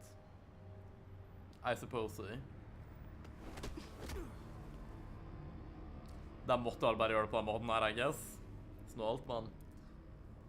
Old 5 points, jaha. 8:27 p.m. Hey now! You're a rockstar. Welcome to our Push little your game hideaway. on. Go Home away. away from home. The end of the line. We're happy The to heck? have you. Velkomstparty. Thanks, John. Velkomstpartiet. You said you'd kill him after you got what you needed. So what? Ain't a girl allowed to change her mind? Nei. Could someone get Hvis du kommer til Bodø, blir det joker og samfunnet. Maybe, baby, finito. Tell me why I shouldn't kill you. Fordi at jeg er rik. What I have is influence, and that is worth a lot. Spoken like a man who has never had to do hard work. Ja, du har ingen idé, mannen. Who the hell wants to do hard work? I'm an I bring us all-star. back the transport and the All-star og You? Unbeliever is bangers, definitivt. aristocrat. Indeed. You don't need his money. We have what we need to finish Indeed, this, instead. thanks to me. To me. He ain't worthless. Swear to me. Bicep. He already got Or we his go own bicep device them. And the failing scheme. Failing scheme. I'll betcha I can find a use for him. I do not care how much these two swoon over you, Wayne. We don't want you here, and we don't need you here. Vel, to av en, så... Whoopsie. What the? Whoopsie. Turn it off! Turn it off! Now! Det er Can ikke. you do something about this? It's freeze. Hva søren? What have you done? Åja, jeg guess han ikke drakta seg ikke powered. Kanskje? I don't know. You need to uncuff me. Don't screw this up. You fool! I can turn it off. Make it stop, or I will seal you both in ice. Ja, G, ro det ned. Jeg prøver å hjelpe deg. I swear. Make the switches to the schemic display. If you Hva skal det don't get bety? that electricity back, Åja.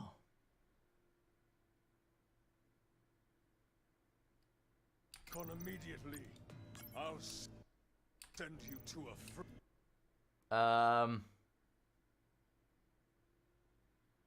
frozen hell. Sånn? Hvorfor er ikke det rett? What the heck? Nei, jeg er ikke enig. Jeg synes det er rett. Eller nei, men kanskje det er omvendt her.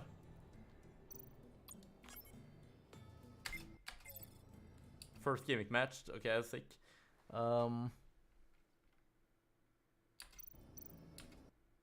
Nei, det er literally rett, er det ikke?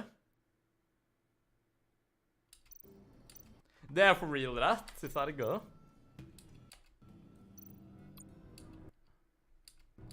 Det er vanskeligere å se når det blir dempet sånn, men det er rett da, det er sånn, kom an.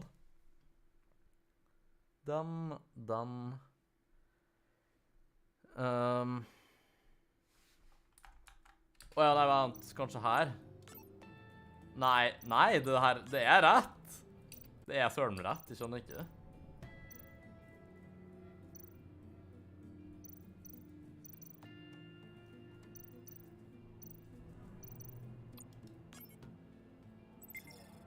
Ja, jeg har gjort det før da, men ok, what the hell. Match the remaining schematics, ok. I så fall den her på. Ja, og så alle andre av. Det enkelt og greit, endelig.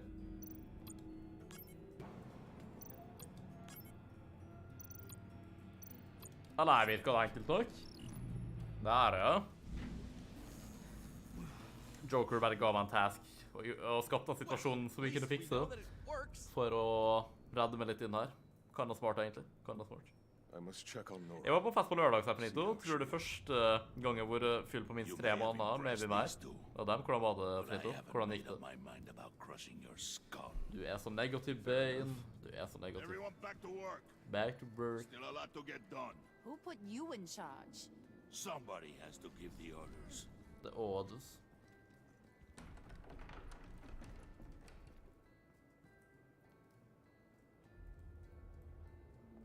That was a nice job before.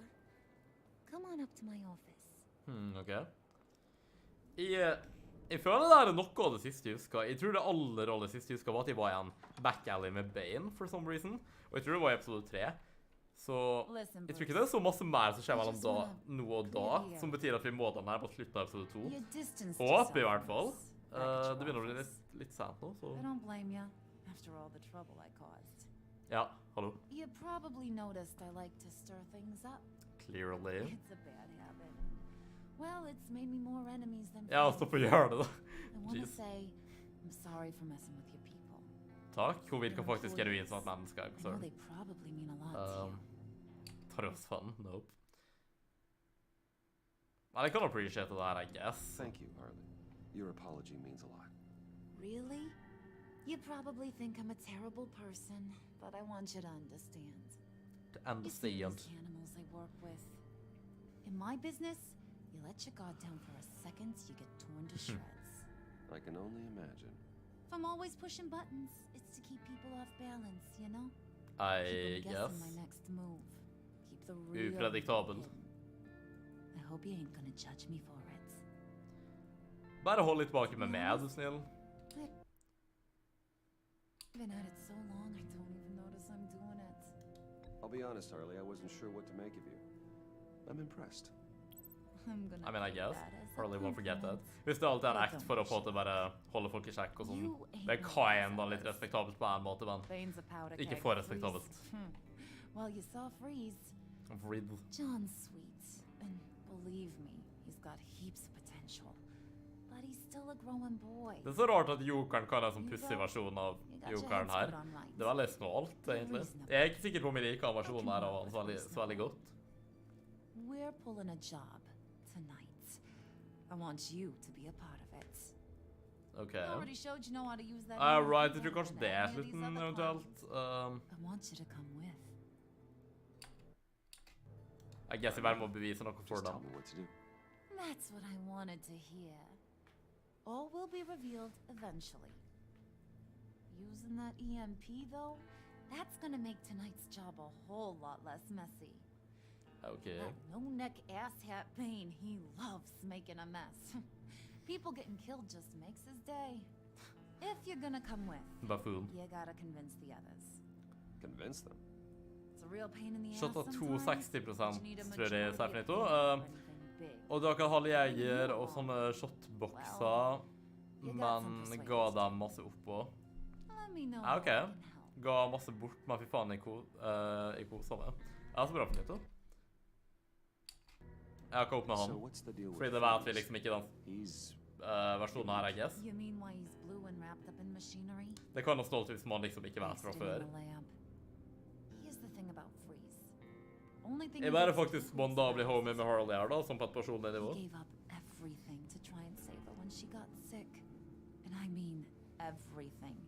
Job, health, soul, the whole shebang. Shebang. She's dead. The whole Shazam. Keeps her on ice in the next room. Burde søren meg være et begrep i DC. Ain't that just kooky? In the world of DC. I mean, it explains why he flipped when the EMP went off. How romantic. I don't know. Sounds pretty romantic to me. Bruce, you big softy. I suppose you could see it that way. Jeg suppose It's det. just made him into such an angry person. Yep. You know? Var en kald person, no pun intended. Talking about his wife is the only way to get Freeze to pay attention to you. The watch is... Folk vil at Bryan Cranston skal være Mr. Freeze av alle folk i The Batman 2, og man sier bare sitter sånn, ja, altså det vil dere at han skal være, men ikke Gordon. Hvorfor er det ikke flere folk som foreslår han til Gordon? Hallo, liksom. I don't think Bane likes me. I get the feeling Bane doesn't like me very much. Tror ikke han liker noen veldig masse. Respects strength and loyalty. Show him you got those, and he'll come around. All right. He's a man's man. A man's man. I don't got much time for all that burly machismo, but sit him down for a beer or something. He'll hear what you gotta say. Okay. He may kill you when you're done, but at least he'll listen. Finito sier, men var masse hyggelige folk og jenter der. Jeg er ikke sånn fordi jenter er ikke folk Finito. So of course, Finito kosa. Kan dere kiste, vær så snill. Jeg tror ikke Jokeren blir så glad, altså. Men jeg mener, du har hatt litt øyeblikk der i heisen i sted, så hvem vet hva fremtiden kan bringe for Brucey Boy. Og Harley Girl. Don't put your dick in crazy. Snakk av erfaring. Ikke gjør det, det er ikke verdt det. På noe nivå, i hvert fall ikke sånn 1,5 år. Det medfører problemer. Men nok om det. Ok, yes, vi får eksplorere hideoutet litt. Hideoutet til The Pact, I guess. Jeg tror han bare kaller seg for The Pact, hele den organisasjonen her, om du kan kalle det. Den her collaben med skurker. Mural. Ja, det er et ord som KSI er veldig glad i. Mural. Yeah. Skal jeg bare gå inn igjen på kontoret. I Sona Harley allerede, you know. Og så gidder jeg heller ikke å gå ned og så gå opp igjen etterpå, så la oss bare sjekke hva som skjer. Hello. Come back later, will ya? Så awkward. Og bare, nope. Rejected. Vi ble kanskje close nå, men ikke så close. Ikke så close. Ikke så close. Alright, hva mer har vi her? Denne plassen her, hva er det atmosfærisk da? Not gonna lie. Jeg skjønner ikke hvordan er han, men... Så er det en abandoned subway-stasjon, kanskje? John's house, eller?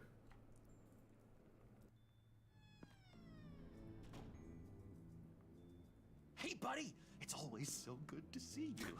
My man. So good. Min mannemann. Always good to see you, John. I've been wanting to say, Bruce, thanks for helping me out before, and your office, making me look good. Hey, I'm just glad everything worked out. Did it ever? Handing that key over to Harley, giving her what she wanted, pure ecstasy. Jokeren bare simpa på Harley. Det er vanligvis omvendt, så det er litt artig å se, I guess, men... I should have known right when we pinky swear that everything would work out great. Ja, det pinky swear var virkelig... Det som satt oss to i rett direksjon, altså. Det var det. I think you're well on your way to doing just that. And I've been doing... Jeg kan da like han som en original karakter, men ikke med tanke på hva sånn Jokeren skal være, på en måte. Det er veldig rart hvordan han er. Jo, jeg catcha det. Jeg appreciater det faktisk. Mannen. Jeg vet ikke hvorfor, men hver gang jeg får sjansen i spill, så skisser jeg, eller koser meg i spillet. Da tar jeg den. Da ser du en anledning, Finito, og den anledningen, den tar du, rett og slett.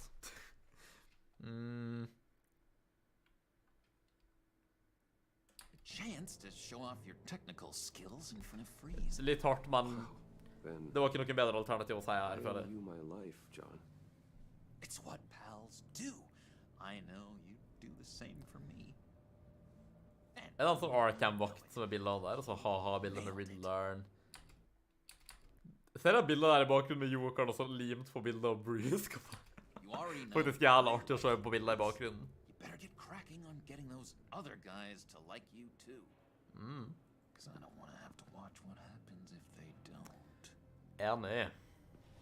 Spillet sin chilla mye med sjansen, sier Finito. Jeg skjønner. Jeg skal ikke dømme. Her får du se nærmere på dem også.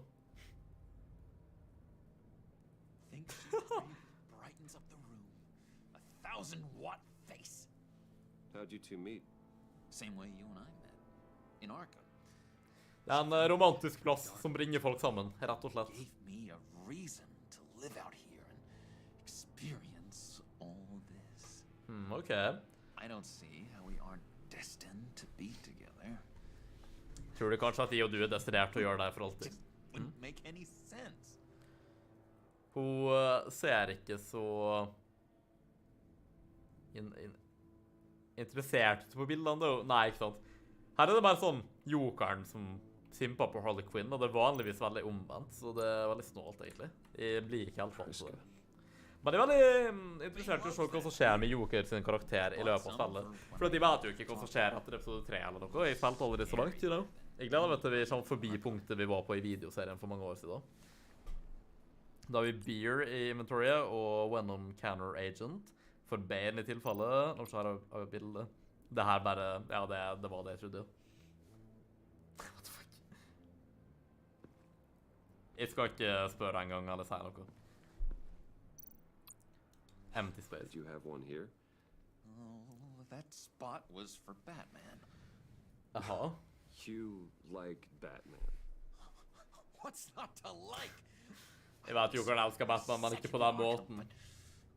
Oh man, I'd love to see him again. Ja, fordi nå får jeg en sånn intenst forhold til Bruce, som han vanligvis har til Batman.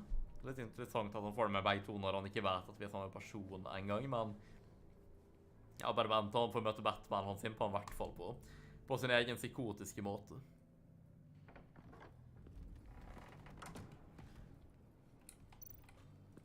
Jeg tror det er temporært med forholdet til Bruce og Jokeren her, men jeg tror nok jeg tror Joker og Batman derimot er skjebnesbestemt til å gjøre det her for alltid.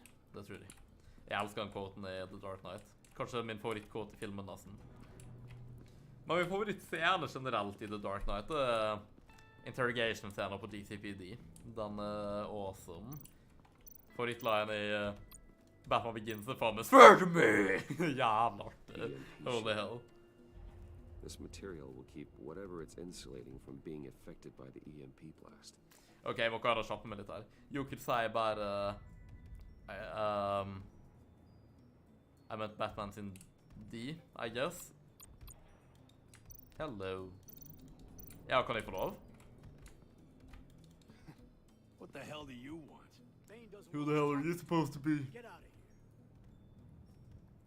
Nei, det er haun da. Rett og slett. Ok, må bare interacte ferdig real quick her for å komme til neste scene. Jeg håper neste bare er liksom den operasjontingen som de snakker om. For nå er det hva jeg har sett her. Jeg vet jeg starter veldig sent også, men det er så irriterende. Altså, jeg får aldri lov til å starte tidligere og sett hva søren jeg gjør. Det er bare alltid noe som F-er det opp. Jeg vurderte så mektig å bare ikke streame det, men det var som at nei, jeg får ikke egentlig gjort ting som jeg ellers ville gjort heller da. Så det var bare en kombinert til oss. Nei, faktisk jeg vil streame i dag. Jeg vil bare gjøre det. Men jeg bare på torsdag jeg trykker det på stream da. Da skal jeg gjøre litt research arena på ting og høre på litt ting på en lydbok blant annet. Og jeg skal redigere podcast forhåpentligvis. På litt ting hun har gjort. Skrive litt Twitter-reviews og sånne ting. What the hell? Det er en rar måte å starte samtalen på. What do you mean? You'll answer me if you're smart and understand the concept of self-preservation. What you're doing? Well, that kind of love is rare. My wife followed your goings-on in the society columns, Wayne. You're more familiar with lust than love. That's how I know how precious that kind of love is.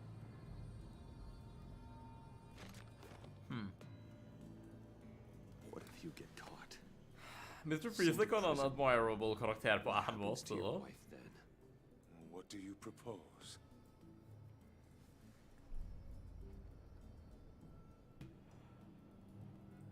I own technology companies, Victor. Big ones. You could house and protect her. Continue your research to cure her. Why? Why would you do this? It's what I do for my friends. I don't have friends. People. Vel ikke med den innstillingen. It's what I do for my people. A very vague. Mr. Freeze will remember that. I almost fell for it. You don't care about mine, Nora. You only care about yourself. An empty suit. The sooner you're gone, the better. Hvorfor er han undercover, by the way? Fordi Argus, eller The Agency som han kaller seg, Amanda Waller og dem, hun vet identiteten til Batman somehow, og hun bruker det mot oss. Hun vil ta ned den gjengen her, og får Bruce til å infiltrere dem. For at hun vil utnytte både hans identitet som Bruce Wayne og som Batman for å bekjempe dem, da, rett og slett. Så egentlig bare kjempe mot dem på 2 fronter. Så det egentlig kan være sånn. Det derfor spiller jeg The Enemy Within, tror jeg. Fordi de fiendene dine, men det Within fordi du liksom kan en del av dem også, undercover. Det et interessant konsept, da. Det jo det, men vi får se hvor det går an. Lurer veldig på hvordan den sesongen sluttet og sånt. Egentlig veldig excited at det kom til en del ikke har spilt den, og det må jeg bare si.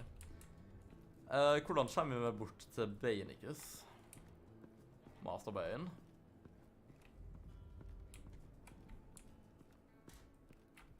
Ja. Jesus.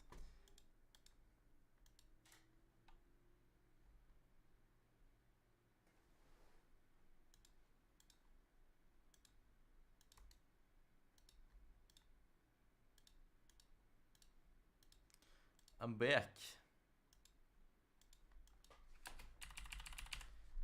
Ok. Sånn ja. I guess det bare å gå her sånn egentlig da. Det jo mening. Ja, ok. Posters. What do we have here? And now I see where Bane gets his fashion sense. You're back in black, basically. You have no idea. Funny too. Venom Lab, look at.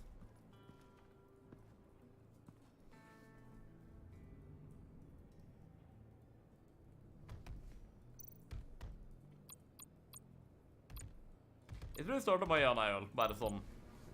Jeg tror jeg får risky å starte med noe annet. Hello, mannen.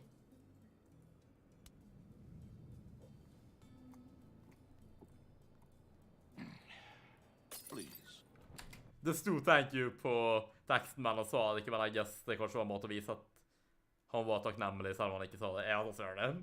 Stolt. Mer hyggelig, eller mer forflående enn jeg forventet, så jeg tenker meg nå gjør han jo det her. Regler, ja. He bombed your building and killed your friend.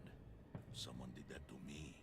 I'd bomb their building, kill their friend. Right. As Regler's friend, I have to know. Are you here for payback? Jeg hører at de ikke likte han så godt heller. Answer me, or I will break. Det 2 separate ting her. Riddler is dead. Any revenge I want. Ingen vet hvem som drepte Riddler, Finito. Det var en mysterieperson som bare skjøt en dart inn i han som forgiftet han, men du fikk ikke se hvem det faktisk var, så det blir sikkert revealed eventually. Bane will remember that. In this line of work, one cannot be too careful. Forsikt. Ja, det skjønner jeg. Trust has been the hardest thing to find.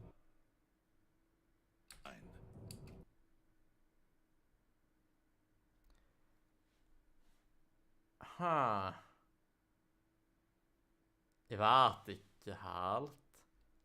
Especially after Riddler's death. Ja, fuck it. Please go.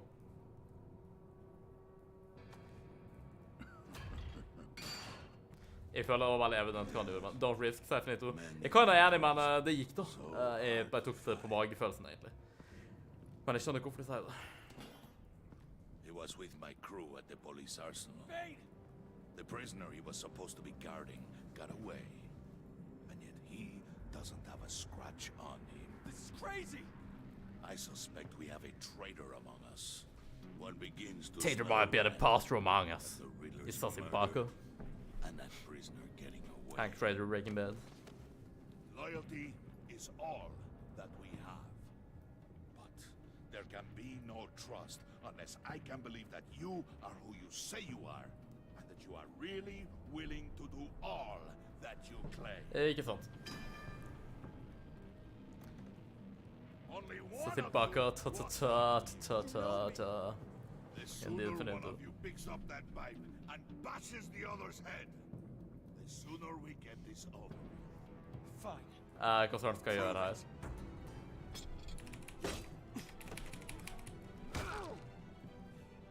Egentlig kan det være bra at han angrer først, så ikke bare måtte straight out der på han. Be brutal, be merciful. Ok, vet du hva? Den fyren her en kriminell, han sikkert en grusom person. Jeg vet bare at man ikke dreper han, det står ikke at vi skal drepe han. Men Batman er kjent for å være brutal, i hvert fall mot kriminelle. Og i det tilfellet her skal han hjelpe oss. Han har sikkert gjort grusomme ting, ok? Jeg vil være merciful, men ok. Jeg vet ikke, jeg skal bare prøve noe for en gangs skyld her, ok? Så lenge han ikke dør, I guess.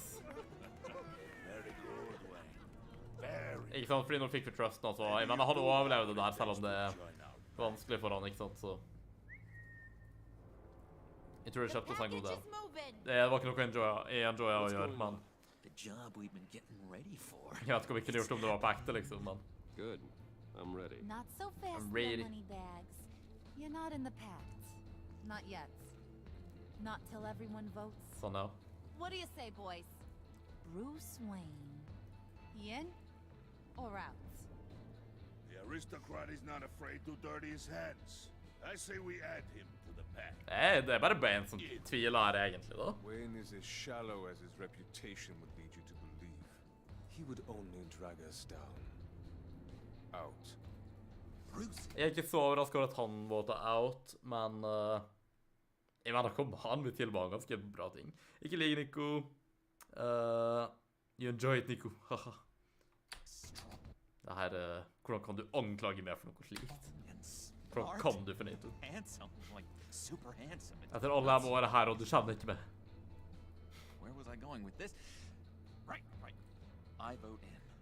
Thank you. Hva er det som kommer inn, da? Til og med Bainicus, sant? Ja, det ville jeg ikke trodd, faktisk. Eller starten, i hvert fall. Han hadde sagt nei om vi var merciful for sure. Lurer på hva som ville skjedd da. Hadde blitt 50-50. Time to get that package. Remember, The when we work package. together, no one can stop us.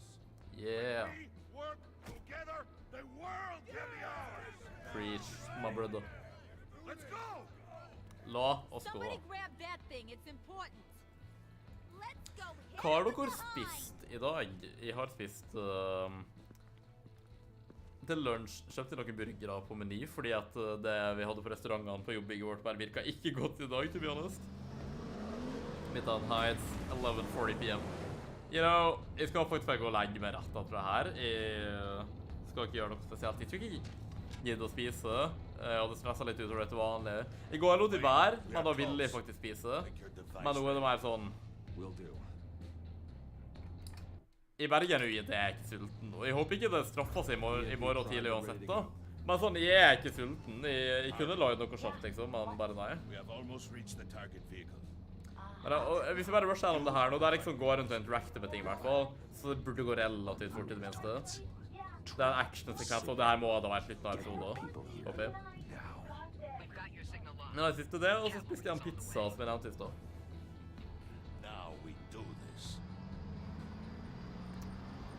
Frito sier, jeg har spist pizza og spagetti og pølse, I guess. Husker pizzaen. Ja, den jeg nevnte i stad, som jeg spiste. Du har ikke smakt den, Frito, den funky Gina, er det det hva heter? Pizzaen? Eller random at det finnes, men den var faktisk ganske decent. Jeg vet ikke om det er sånn jeg kjøper igjen, men jeg kan poste det. Den var ikke grusom eller noe. Nei, du spiste pizza. Hva slags type pizza spiste du om jeg får spørre? Bam! What was that? HQ, do you copy? My gun, it's fried. Oh my god, går pistolen på elektrisitet? Stygt. All comms are down. Move! Den grandiosa med potetkulle og liksom. Det høres meget usunt ut, men kan ha gått ut. Jeg vil... Jeg er intrigued, jeg har ikke smakt den.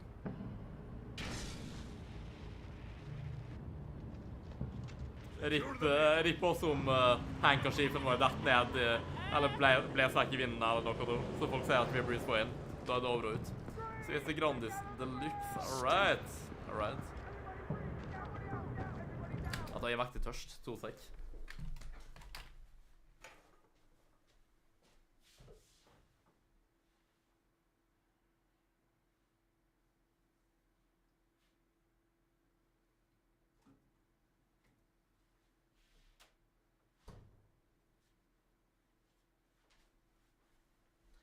Jeg tror jeg tar litt Coca-Cola, rett og slett. Det begynner å bli litt masse i stedet siste, faktisk. Det er sjukt å si. Det er veldig sjukt å si, men jeg vet ikke om jeg drikker opp hele tingen nå, da. Det tviler jeg på, egentlig. Men bare skjer som må.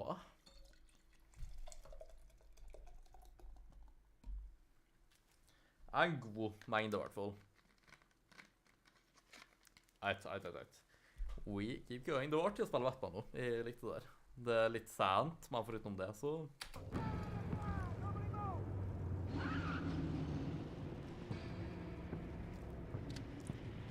Jeg merker jo det at de burde ikke starte noe senere enn 7:30. Nei, 7:30, men... Eller nei, det er faktisk 7:30, om det lar seg gjøre. Burde ikke starte noe senere enn 7:30, to be honest. Eller i hvert fall 7, da. På Telltale-spill. Det er ganske grei mener med tid, men om vi starter sånn liksom 8, så er det litt for jævla sent, altså, to be honest. Eller, hekk, nå var det sånn med 9 i starten, var det ikke? Det var faen meg ridiculous. Jeg var også på sånn, jeg kan ha ombestemt, jeg var sånn, nei, jeg streamer ikke likevel, jeg gidder ikke, og jeg sånn, jo, jeg gidder ikke gjøre det i morgen heller, liksom, eller sånn. For de tingene jeg i så fall vil bruke dagen på i morgen, om jeg nå får streame, så jeg får fritid da, det er ikke ting som jeg har tid til å gjøre i kveld uansett, liksom, og det bare krasjer, og ja, ikke sant, så.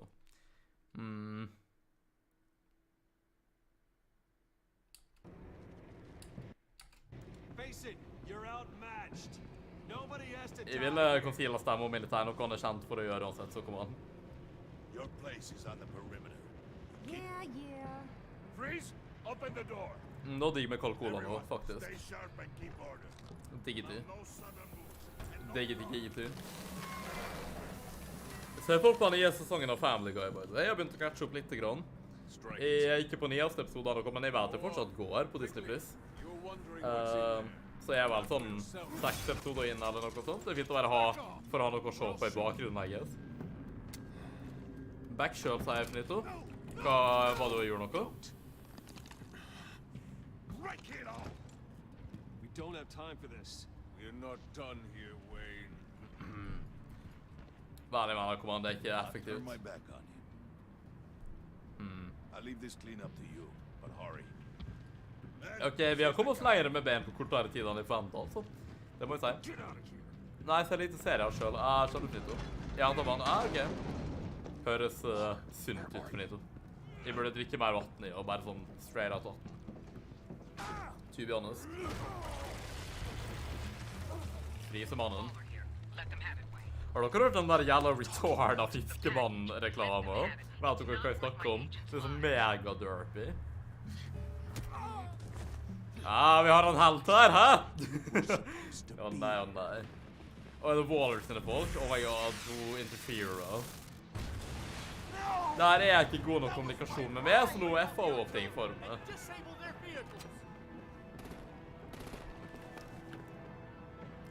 Eller det er litt spørs, men...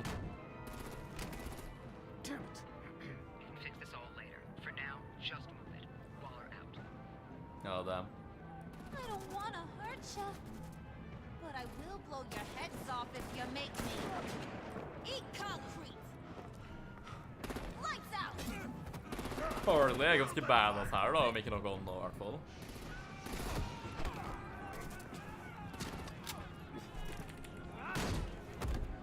Jeg slår dem ut, så de ikke trenger å bli skutt. De redder egentlig livet deres. Little do they know. Du vet hvor masse cola og energidrikk du drikker, I guess? Ja, men vent her. Du vet hvor masse cola og energidrikk, men drikker faktisk mest 18. Ja, ok. Det er egentlig veldig bra, Jeg drikker litt for masse cola og energidrikk og sånt. Og just det.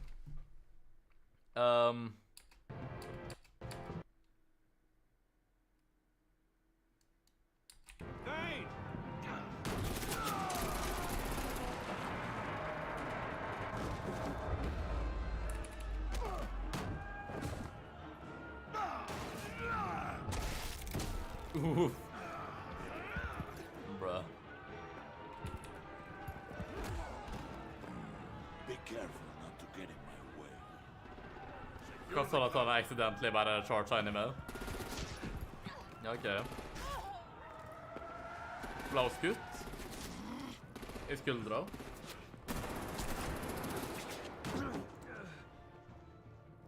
Men vi har fått isbitmaskin. Det har vatten blitt 100 ganger bedre. Vet du hva, jeg liker ikke å ha vatten i isbiter. Nei, isbiter i vatten, mener jeg. Jeg synes liksom...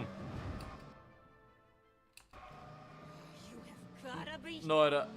bare livet Harley, the hell. Når isbiter smelter, så føler jeg at vattnet som kommer ut av smelta isbiter smaker eller rart til å være med. Det er derfor jeg egentlig kuttet litt ned på isbiter til begynnelsen. Nice. Jeg har i hvert fall ikke blitt alt for gitt av det. Nei, alt for masse av det. Det her kan egentlig få lov til å være slutten. Jeg føler det ikke er det, men gjerne var det. Det er litt abrupt på en måte, men...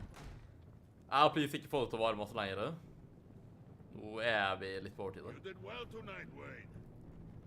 Better than that yammering harpy. Jammering. How could we leave her? Det er litt sinnssykt, egentlig. Vatten i isbiter, faktisk. Jeg vet ikke hva jeg sa. Hva de skulle si? Impossible. She's dead or in jail. So we break her out. And if she's Det var noe interessant de skulle spørre om for litt, men jeg glemmer. Better hope she's not. Har det på tunga med, man. We have to help her. You know. She'll be expecting us. She needs us. We'll get her back, John. I promise. Great. Let's go. We have to go now. Don't forget that. Don't have time to waste on her. What? What? That's enough. Save your breath. We have the cargo. Let's get this over with. Honor among thieves, sier jeg bare. You'll regret this, Bane. Forget him. We have a job to do. Gang, This gang. key is yours, no? Open the box. Be quick. Ok. Please avslutt det selv, episode. Det var noe interessant jeg skulle si, men jeg kommer ikke på hva det var. What? Det liker til Riddleren? The hell? Hvorfor trenger vi det? Det er jo bare disturbing, egentlig. It is sad to see a legend so, but there is no other way. At least now, we finally have everything we need. Regler will open the path to us, once the thief brings the last piece. I'll open any path for the right price. What's Selena? Hun er tilbake, I guess. Nice. Jeg liker at hun er med. Så det er kult. Yes, endelig. Ok, kvarter på overtid cirka. Det får gå fint. Liker at vi går så gjennom masse temaer på stream, som elbil og vatten og mat. Går det sånn forskjellig? Ja, jeg liker det jo. Faen, jeg har det så mektig på tunga mi hva jeg skulle spørre om, men jeg kommer ikke på det. Jeg sier fra om jeg kommer på det, ok? Men ja, det er jo det. You and 99.8% of players left Waller feeling content. I guess det er bra å holde at bay for now, i hvert fall. She was frustrated when you asked her to consider Gordon. Det burde ikke hun være. Det er rett og rimelig. She was gratified when you called her instead of Gordon to help you. Once again, jeg ville ringe Gordon, men jeg følte at det var mest bare en ressurssak, og hun strippet Gordon fra ressurser også. Så magefølte min sa at hun kanskje kunne hjelpe mest der og da. Uansett fint å gi insentiv til å være i hvert fall kind of stole på oss når vi finner bedre løsninger, så det gir kind of mening å worke litt ut på den måten. Ja, jeg tror det egentlig bare var det. Så tingen der. Because you agreed to work with her while undercover, your relationship with Waller is positive. I guess jeg hadde ikke så masse valg akkurat, men... You and 81.7% of players left Tiffany feeling worried. She was surprised when you told her Lucius worked with Batman. Ja, det skjønner jeg godt, men i følge for å være ærlig med henne, i hvert fall i den situasjonen, jeg visste ikke hva ellers jeg skulle gjøre, egentlig. Jeg kunne ikke begynne å bullshit ved der og da, og det virker å være ikke smart. For risky. She appreciated you letting her choose to trust you. Sånn, ja. Ja, jeg likte måten vi fikk approachet det på, egentlig. Jeg er glad for at du appreciated det. Jeg håper på å få et bedre forhold med henne i hvert fall snart. You convinced her to trust you, but she is concerned for your safety. Ok, det betyr at hun bryr seg i hvert fall om å fortsatt like med, I guess, og ikke kun spiteful. Det er jo bra. Jeg vil se hvor det går med Tiffany. Hun kan kanskje hjelpe oss. What? You and 39.8% of players left Harley feeling angry. Jaha. She was annoyed that you made her apologize to Regina. Det var ikke akkurat det, da, bare sånn, jeg vil at hun skulle back off. Jeg mener, uansett hvor undercover jeg skal ikke la det bare så, det er bare reckless fra dem sin side. Sånn, hallo, kan amatørmessig egentlig være så forsiktig hvis de vil at det skal bli et godt samarbeid, og at vi skal kunne fortsette å gjøre sånne ting fra dem uansett, liksom. Although hun kan ha forklart seg litt i etterkant, men uansett. Appreciate det i det minste for det det er verdt. Men ja, jeg skulle ikke la skade mine ansatte bare nei, liksom. Jeg vet ikke hvordan vi skal worke det ut av, men she liked how efficiently you retrieved the phalanx key. Phalanx key, tror jeg kanskje. Ja, hun kan ha litt inefficient på en måte, men utifrån situasjonen så I guess. Det er veldig bra. But because you fought with Bane instead of her, she feels slighted. Vel, jeg mener, det virker som at Bane var han som vi tenkte mest å få overbevist, på en måte. Og hvis jeg misforstod litt hva han mente, egentlig, jeg trodde kanskje at det var for å passe på at Bane ikke skadet folk versus 2, da. Jeg vet ikke, det var litt random, egentlig. Rart. Jeg føler at det er litt inaccurate, men I mean, ok. Jeg føler at vi fikk ganske greit forhold med henne mot slutten, men litt rocky i starten. Men tydeligvis ikke spiller enig. Prøv å si.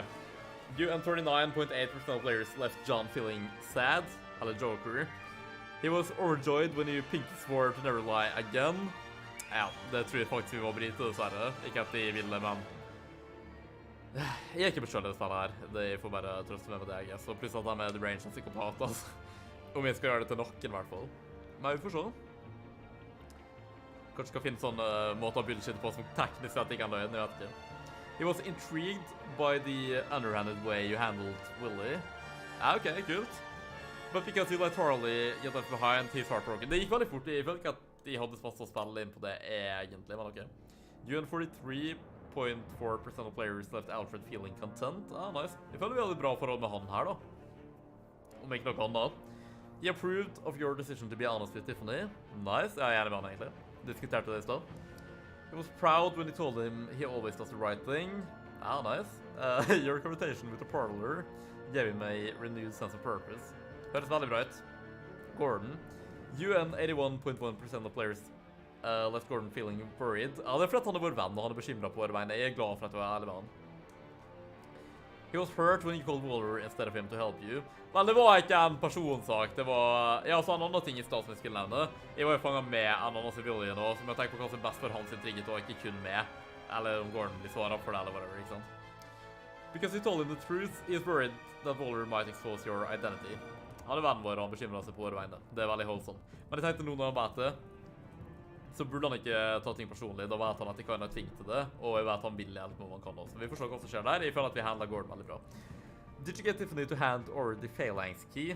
You and 50.1% of players convinced Tiffany to hand over the phalanx key and remain hidden in the vault. Halvparten cirka. Jeg føler at det var veldig bra for henne sin egen trigget at vi fikk gjort det. Vi får bare ta det med og neste gang vi ser hvor vi går videre derfra. Did you call Gordon or Waller to the arsenal? Oh, dang! You and 28.4% of players called Waller and her agency in their time of need. Jeg har allerede forklart det her. Jeg forstår hvorfor alle ville gå med Gordon. Jeg ville det jo, men jeg måtte bare gå med magefølelsen og hva som var best for alle der, da. Det var ikke personlig mot Gordon i det hele tatt. Og jeg liker ikke Waller uansett. Did you pay Willy off or let him get it resolved with violence? Nei, let it get resolved with violence. You and 44.2% of players tried to calm down Willy with a drink when he drew a knife on you. 16% of players tried to resolve things peacefully with Willy when he drew a knife on John. Det skjedde ikke med oss da, men ok. 15.8% of players took Willy down when he drew a knife on John, eller on Joker. 23.9% of players took Willy down violently when he pulled a knife on them. Ja, nei, jeg likte det jeg gjorde der. Jeg tenkte vi er så ridiculously rik, så det betyr ingenting for oss, men jeg prøvde å få en fin vei ut, liksom. Han fortsatte å pushe det og sa, ok, men seriøst, jeg kommer til å fucking knokke det ut hvis ikke. Jeg vet ikke kan det uansett, så jeg er glad for at det funket på den måten jeg ville det skulle. For det med måten han serte det på. Tror jeg var i flertallet om ikke så feil da. Who did you follow in the convoy? Det her var ikke Jeg tror jeg gjorde omvendt forrige gang. Jeg skulle ønske at du tok Harley nå i retrospekt, men oh well. UN 57.8% of players attempted to minimize casualties in the convoy raid by following Bane, undermining his rampage at every opportunity. Ja, ok, mesteparten gjorde faktisk her. Ja, men da var det liksom som jeg tenkte egentlig da. Det var ikke en sånn hvem vi ville hjelpe til, og hvem vi tenkte skulle gjøre mest skade, og hvem vi ville beskytte civilianser fra, på en måte da. Eller agency-agentene, så det var litt det. Magefølelse. Jeg er litt usikker på om vi ville redoe det eller ikke. Did you Pinky Swear with John, det viktigste valget av dem alle. UN 95% of players accepted John's offer to Pinky Swear, becoming friends for life. 95%. Det er egentlig mer rasjonelt der på en måte, fordi da liker du i hvert fall ikke. Jeg guess alle bare ok med å like det, men I don't know. Det var det. Det var jo litt lengre enn planlagt her. Ville helst ikke være lengre masse lengre enn til 12, men oh well. Det kunne i hvert fall vært verre. Da gleder jeg meg til episode 3 i neste stream av Batman Telltale sesong 2. Etter den, jeg vet ikke om det deler den ikke har spilt, eller om jeg spilte hele. Usikker, men jeg har i hvert fall ikke kommet lenger enn det vet jeg. Så de her to er bare et mysterium for meg. Men jeg er veldig eksamen for denne her også, bare for å vite at jeg i hvert fall i løpet av den kommer forbi punktet jeg har spilt før. Heller ikke blitt spoilet noe eller somehow. Litt som med The Walking Dead og sånn. Vil gjerne forbli unspoilt, takk. Sånn DM om du kommer på det, det skal jeg gjøre Finito. Jeg tror ikke jeg kommer på det nå, dessverre. Husker du hvordan tema det var du skulle... Nei, jeg husker dessverre ikke også. Finito 2177 av siden. Begynner der med det hva enn da, 2200. Tenk når du får 2222 da, det blir satisfying det. Men det er i hvert fall infoen om episode 3, den heter episode 3 Fractured Mask. As the pressure to uncover the impending attack on Gotham intensifies, Bruce navigates his dual identity and his relationships with his new allies. For Bruce og Batman, Finito, hvordan kunne du? Så episode 3, What Ails You, og episode 4, nei 5, Same Stitch. Jeg tror det var 3 til den, og ja, 4 og 5 og 3, ikke sant? Ja, jeg gleder meg til å se hva som skjer videre. Nå skal jeg egentlig bare avslutte. Tusen takk for at dere så på. Jeg synes det var en artig stream, litt bråkt ute noen ganger, men ikke hele streamen, men i hvert fall deler av den. Jeg tror det sammen var det en del folk innom, vi fikk 10 likes basically, det var nice. Veldig bra. Da tror jeg ikke det blir stream igjen før fredag eventuelt. Det er mulig på torsdag om vi ser det blir opptatt på fredag. Men i hvert fall i morgen, så tenker jeg at jeg skal prøve å redigere podcast. Jeg håpte egentlig på å få den ferdig til helga. Det klarte ikke hva jeg gjøre. Jeg var opptatt i helga, og jeg var opptatt med ting som var veldig bra på en måte. Så jeg tror jeg måten jeg brukte tiden min på der, men for podcasten sin skyld så er det litt dumt da. Jeg håper på kanskje, jeg tror ikke jeg får redigert ferdig i morgen, men i hvert fall komme nærme. Så jeg tenker vi satser på neste helg igjen. Jeg vet ikke. Jeg håper virkelig å få den klar snart. Det er liksom det som er prioriteten, og det kommer ikke noen videoer og sånt for den er ute nå. Og så egentlig vil vi bare ta på en ny episode og ASAP. Jeg vet ikke, vi kan nesten ta det opp denne uka her sånn egentlig, fordi bare for å ha det klart. Ja, vi får se. Oppdatere dere. Jeg skal i hvert fall jobbe med litt ting som på priv på onsdag og torsdag sannsynligvis. Anyway, takk for at dere så på. Trykk abonner, bli med i Winther Armeen i dag. Så snakkes vi i neste stream eller video. Ok, folkens, ha en fin kveld og uke videre, og så snakkes vi. Ha det bra.